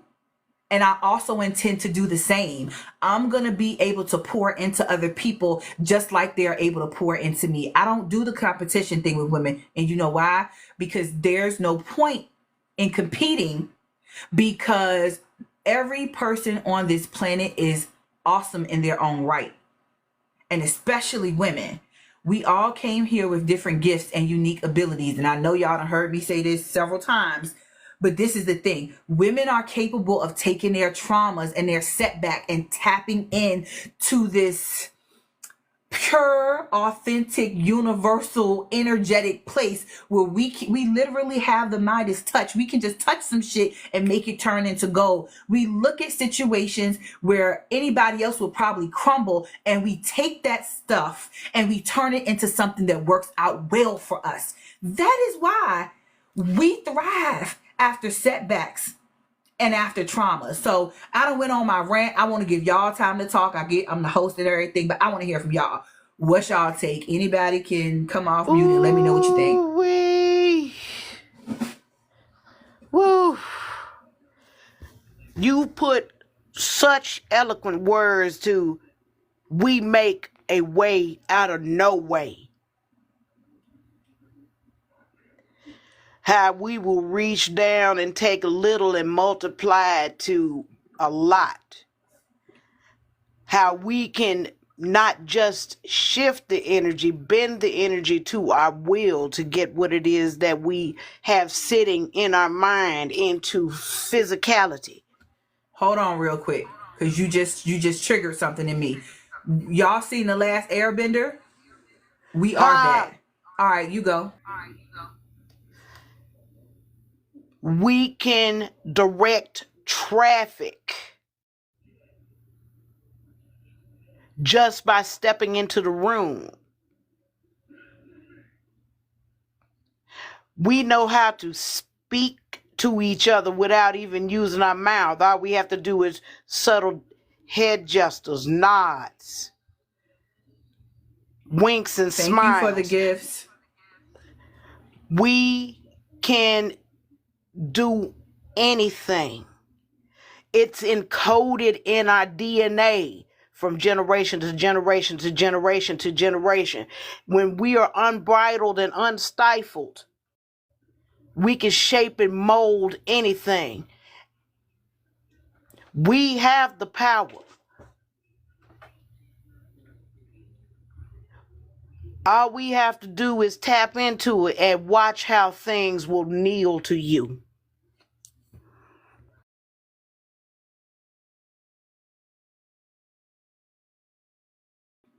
All right.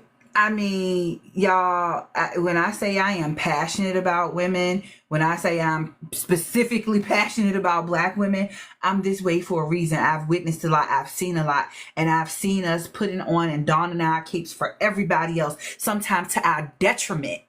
When the hell are we going to put that S on our chest for ourselves?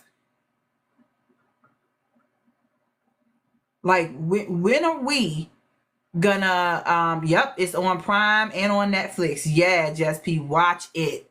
Yeah, that last Airbender, baby. Watch it. Please do. Please we are do. literally ain't his name Aang? Aang, but when Aang. the scene that's gonna hit you, just a little bit of a spoiler, involves the lion how you gonna turtle. do that? You ain't ask her if she likes spoilers or not. Don't be rude. I'm giving her a point. You need to ask her if she okay with spoilers. Don't do that. It's okay. You can tell me. I'm fine with stuff like Oh, okay, there you go.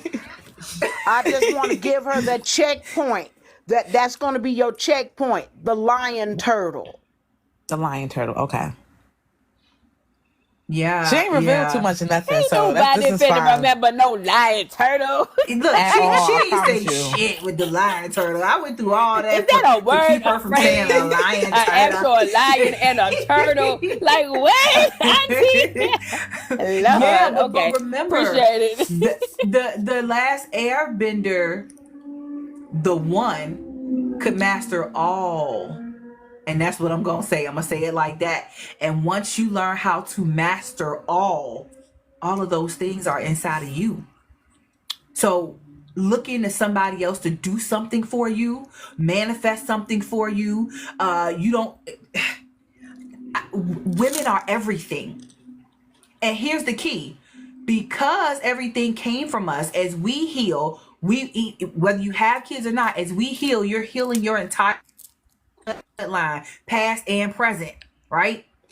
So your Yep. family might not want to talk and they might not give you keys, but when you start doing the work on you, every room you walk in is going to evolve because you are there.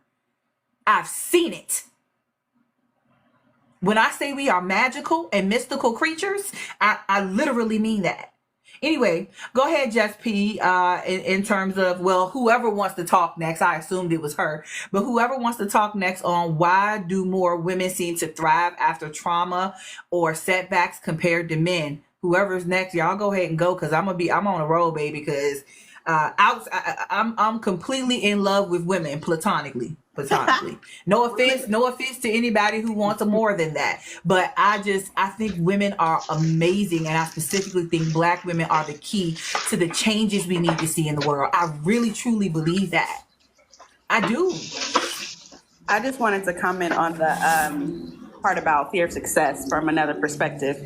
Before I started my healing journey, I can say that it was different thoughts about fear of success. It was internal versus external. It was the fact that what if I get success and I still don't like me? Or what if I get success and nothing changes? What if I get success and I still dot dot dot dot?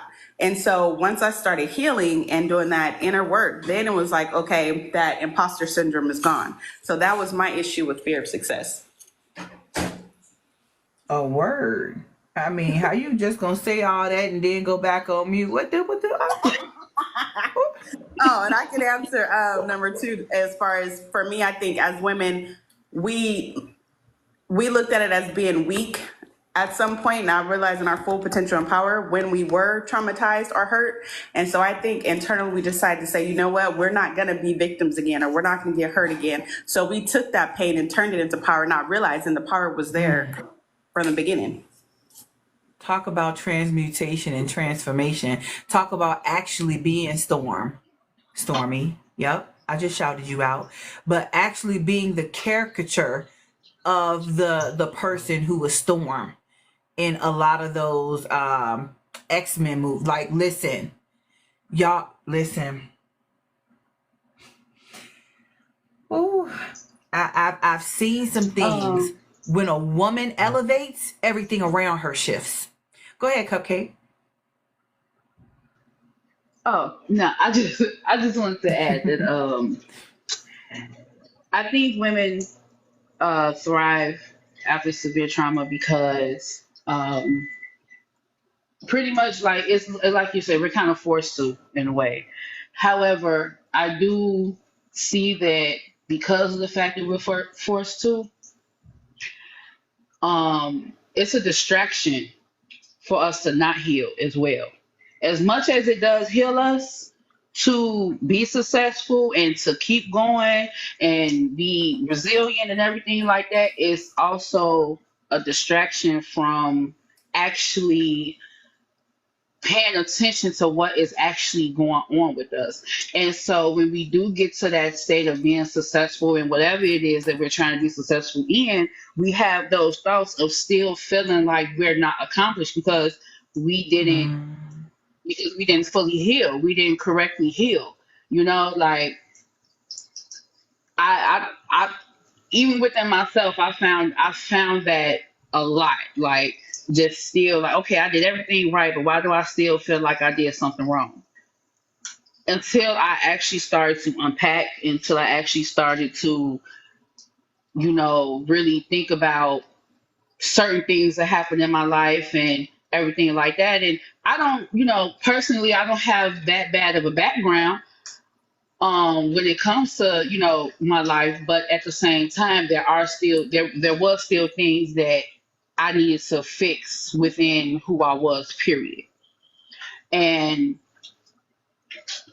men just they don't do that. They just, even if they do feel that way, they just keep on going.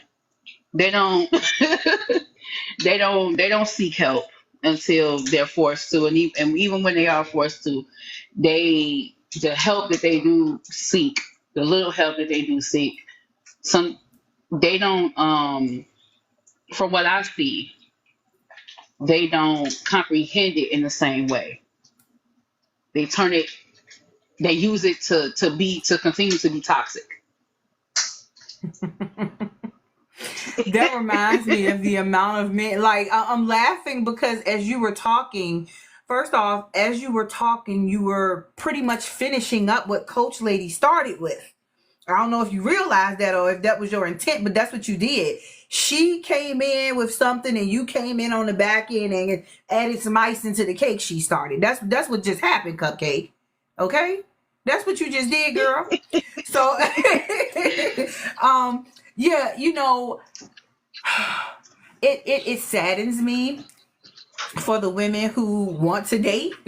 I'm single by choice. I'm not interested. But for the women that want to date, uh, it saddens me that they're out here looking for their significant other in a sea of men where the majority of the men in that sea are not, they don't see the value in doing the work. And I've been in other lives, just sitting back, And hanging they don't back, see the value listening in to women. men. I'm sorry, say that again. Hmm. No, I'm sorry. I was just saying they don't see the value in women either. They don't always see the value in women. And in addition to that, they don't see the value in changing if they still gonna have access without changing to the coupappy, to the coupapimus rex, as Hmm. Belladonna call it, the cookies. If they still have access, if they still have access to women, they do not see the point in changing. And that's one of the reasons why I'm like, women need to focus on themselves. If you think you're going to get your happiness, first of all, it's unhealthy to think that somebody else can complete you and somebody else can be your happiness. What happens on a day that they Exactly. don't feel like carrying that weight? What happens when they're having a bad day and they say, fuck your happiness, I'm gonna go get my happy? Why are we giving somebody else a seat at the table at our happiness table? Why can't we go find our own happy, create our own happy, build our own happy, and allow that other person to do the same, right? Have it be sustainable, and then they can come and we can enjoy our happiness together, right? We can be companions in happiness. But I need to be able to sustain my own, and they need to be able to sustain their own. Because, sir, ma'am, whatever, I'm not carrying that for you. I'm responsible for me. I'm not responsible for you. And when you're having a bad day, if I'm having a good day, you need to go fuck around and find out and have your bad day somewhere else. Because I'm not letting you come into my space messing my day up. Hey, TT. So, Exactly. it's all of those things. Anyway, did anyone else want to add into number 2? Why do more women seem to thrive after severe trauma or setbacks compared to men? Yeah, I'll jump in All because right. at first I was drawing a blank. I'm not gonna lie. I was like, why? Like I And that's was trying. okay. Yeah, I know. I was trying to like, okay, let me feel it. Sometimes I gotta get in my feelings. And when I got into my feelings about it, just like I'm chuckling now, I was like, oh, that's what's going on. I was like, okay, so to me, women seem to thrive after severe trauma or setbacks in comparison to men. Um, more because of like simply hardware. Like it's a matter of hardware.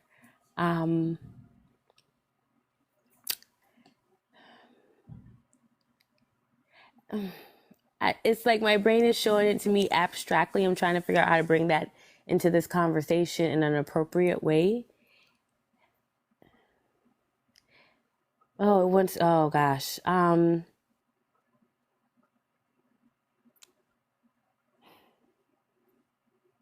It's a hardware thing. It's whatever we see, however God made us. It just seemed to absorb some of that stuff and spit it back out as a miracle. It just be like that, especially if you do what you're supposed to do. Obedience is better than sacrifice. Mess around and find out some good stuff for real. On behalf of yourself, if you bet on yourself. And women seem to understand, like, at some part of the game now, which is a good thing in the West, that I not only do I have the right to depend on myself, I can actually do it. It might be a little weird and tough, but I can do it. And I can find my level. For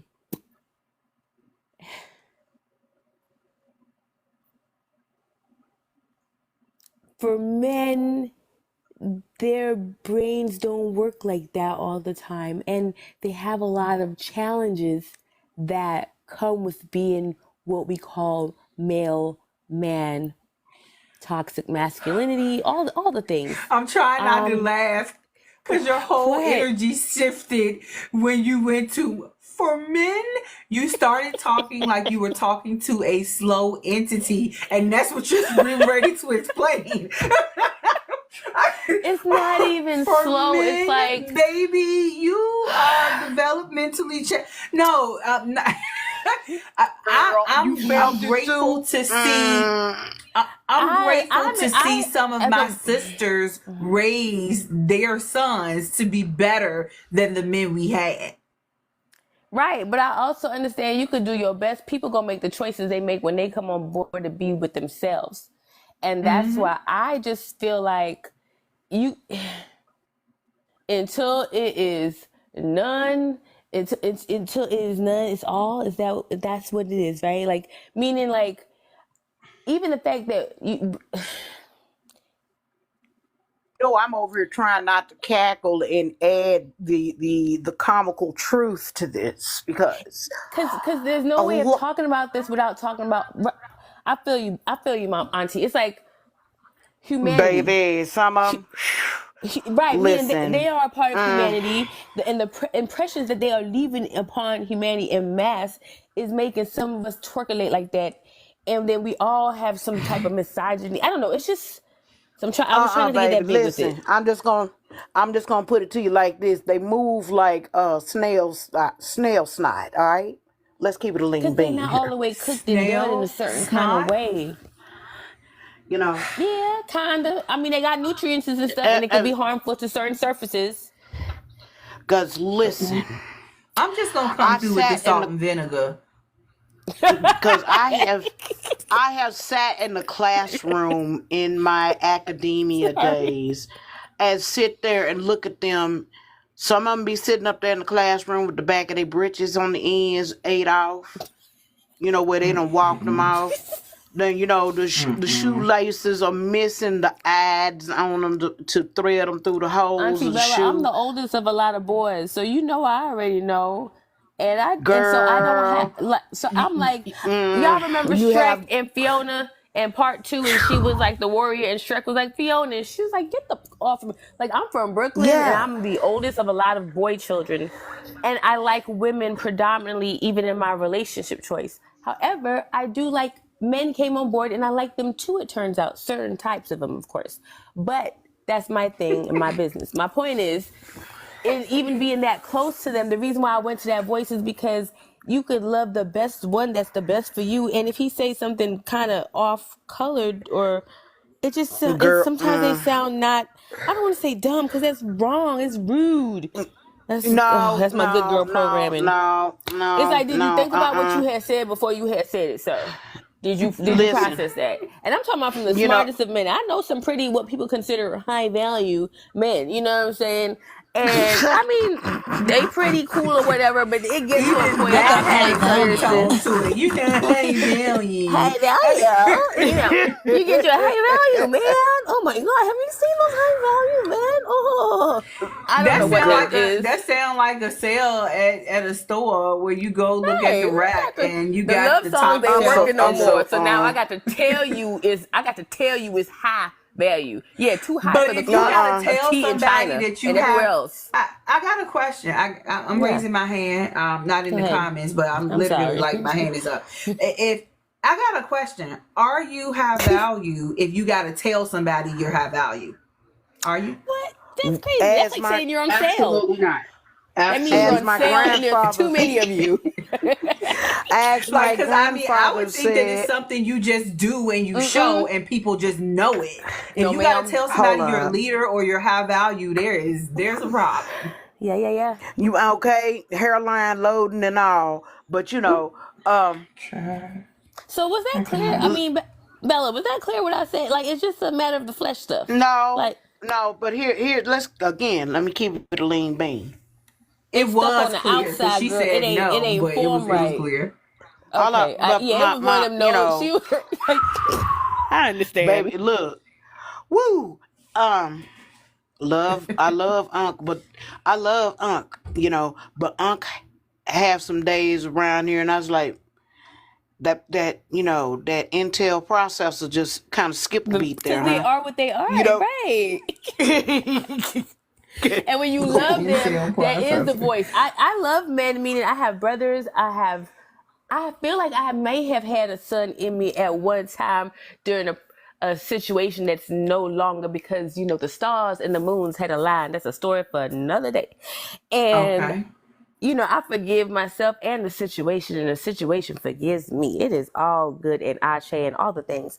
And my point in saying that is, I forgot a little bit, but life be lifing, and when it comes to these bored people, you are a byproduct of me. Of course, I love your and like okay, I'm fooling with you, but you be doing and saying some stupid stuff, and then I be feeling like I got to like look at you because again, I'm the oldest. You know what I'm saying? I'm like the oldest. I'm the oldest grandchild too, so I come in as a girl child a certain way.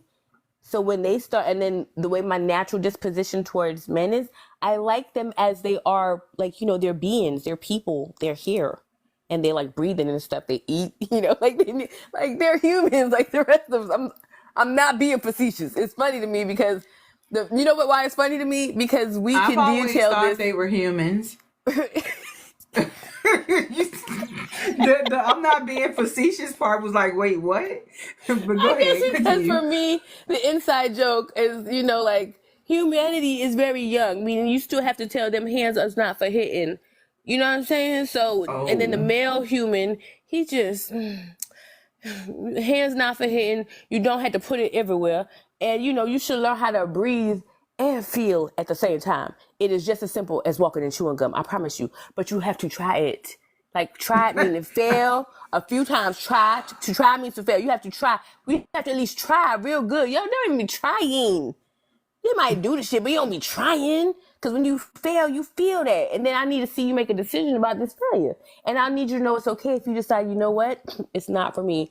I'm going to go back over there to my mans and them. And I'm going to chill with them. And I'm going to figure some things out. And that's cool. Oh, That's cool. That's but what you're supposed to do. And I'm going to land my jet with that. hey, Hey, Ashley tacos, but Rose. ask them. Go ahead, But Bella. if you ask them what's 2 + 2, they'll tell you 22. Bella, I mean, see, that I could be told you right go. in Terrence Howard universe. But over Lord here... help me. I'm sorry. Okay, I'm done. You tell people to Not talk in and then they terms. say 2 + 2 is 22. I cannot. Bella, I'm blocking you. She lined it up. I'm not down. I'm blocking you. Blocked. Anyway, Don't be telling people boy No, math with then how it works. Don't do it. I don't do it. then 3 + 3 is 3 + 3, 33. Trying to tell you, we Masons over here. It's Master Mason things happening. Mm, mm, mm. I just want to So make y'all laugh real quick. My anyway, children are listening to this, and and their we facial cutting up. expressions have been hilarious. But my child was talking about her future children. I said, stop thinking about children. You need to go and live your life and do all the things and not worry about no man and his She was like, what? No. I'm not worried about No, that. She said, I said, well, that's how you have a baby. Hold on, She Bella, said, hold I'm on. going to have Amazon bring my baby. Wait a minute. I literally yelled, then put my hand over my mouth and started. I'm not mad at it. That's the Kim Kardashian way. I'm not mad at it. I'm not mad at it either. Mad. We're probably gonna have I just ain't expect we're probably gonna have babies at the same time. I couldn't even Like a say Cabbage expect. Patch. I said I ain't expected. I'm First of all, somebody done told their age with the Cabbage Patch comment. For real, with Amazon Prime on the truck. The store gonna touch down and be like, here you go. Amazon. Damn, y'all. I remember my daughter being about like 5 or 6. I think she was in kindergarten or first grade, and she was telling about all these children she wanted to have, and like, we're gonna have children, we get married. You know, she's going to school now, so I understand she's coming on board to different ideas and concepts. So I'm like, yeah, girl, but it's expensive. You know, like it costs like at least $100,000 per a baby. You have to have money, a job, which is why college is important. I'm just talking because I'm figuring we sharing ideas. I turn around, she is crying. Like, oh my God, I ain't gonna be able to afford to have no babies. And I just loved it. So I was like, yeah, girl, it's expensive. You got to have your stuff together. Because no, what we're not going to do is be seduced by the world. You have to learn how to let the world bring them back to you. You know what I'm saying? So stick with me. I'm going to show you the way.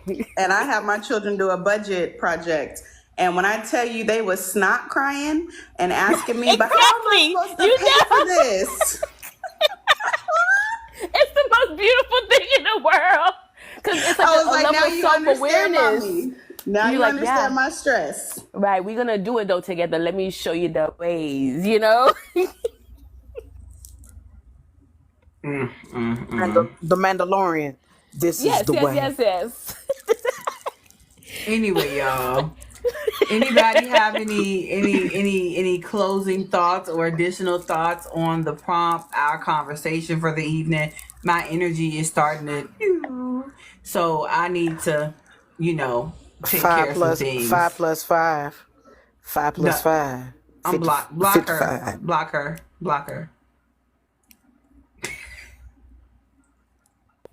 I'm not going to let her seduce me too. I got to be at work at 6 a.m. I'm doing grown-up things. I'm healing my inner teenager and have a cool job. So, yeah. Anybody with the closing thoughts? Come on. Ooh. Okay, I'm sorry. So everybody getting silly, so we just sleepy tonight. Okay. So anyway, that's what my calculator says. So Ashley Rose, and you came in with the shit. Oh my God. Anyway, y'all, I hope the conversation we had tonight pushes people to think and to reconsider a few things, that you just think about, as we said, as what we discussed earlier. I'm tired. I'm reframing words. What I said earlier about generational traumas going unhealed and unaddressed is what causes them to then become generational curses. All of that can be avoided by looking within, doing the work, observing your family, looking at the things that you are doing, the triggers you have. And like I said, a really good book that talks about energies our body takes on when it comes to traumas and things that happen in our day-to-day life is a book called The Myth of Normal by Gabor Mate. It's a really good read, and the audiobook is out there and available. Anyway, I'm gonna give y'all one last go. Do y'all have any closing thoughts? Because otherwise we get to end. I just want to say that I remember when my 9-year-old niece realized that I was gay, and she said, "How are you gonna have babies?" I say, "Well, we'll cross that line when we get there. She was like, she was like, no, you can't do that. You got to have babies, and you need a man for that, and you need and so I think she said something like, oh, and also so you can be rich and have a lot of money. I say, well, your mama ain't got a man and she got money. And I got money, don't I? Already. She was like, right. I'm like, exactly. So what I need a man for? She was like, oh, okay. I was, I And was people like, sometimes forget that we got tons of children out here in the foster care system and in the adoption system that need parents. Everybody doesn't have to be a bio mom and dad. exactly. exactly. And then when I asked her again, she said, I asked her something about me having kids, and she was like, "No, I don't want you to have any kids because I'm not going to be your favorite anymore." I'm like, okay, I'm gonna have some one day, but she gonna have to be a little older because that's as far as she know. She's my child, but that's all. All right. Well, we're gonna leave it to Coach Lady. Coach Lady T wanted us to end out after this very deep conversation where some triggers potentially may have come up, some hard conversations, but very therapeutic nonetheless. I'm gonna give her the floor so she can lead us into some breath work before we close out. Thank you, ma'ams. And that laughter helps too. So y'all know laughter is the best medicine. So I had figured that. He Yes. kind of had thought of it there a little bit, but You said you had thought of it. girl, I'm over here with a money reside, with a money reside. I cannot. Y'all are not gonna get me to snorting on this damn. Oh lordy. Okay. I already did it. Serious And you know what I'm saying? So And 9 plus 9 is 99. I can't. I'm not good for it.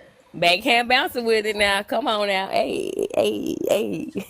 Y'all gonna learn how to act up in here. God, I can't breathe. And I'm full. Those two do not go together. Okay, so on a real note, we're gonna take a deep breath through our nose. We're gonna do a 3 count of that. When you breathe in through your nose, you're gonna pucker your lips as if like you're blowing through a straw. We're gonna do that 3 times, and then we're gonna do another one, but we're gonna make a sound with it when we exhale. So together, in through your nose, out through your mouth.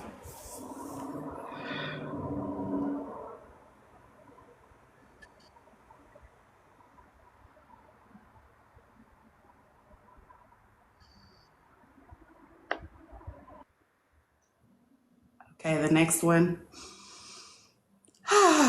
So it sounds and feels silly, but you're actually going to make a sound with it.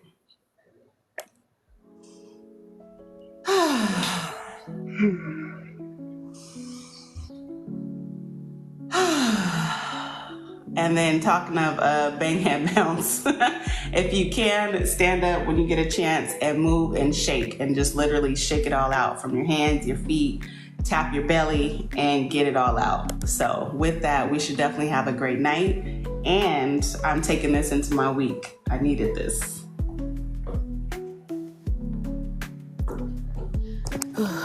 This has been great. Well, thank you so much, Coach Lady T, for leading us into some breath work that definitely helped to get that movement out, to have a bit of somatic release, and some breath work to help just release. So yes, thank you for that.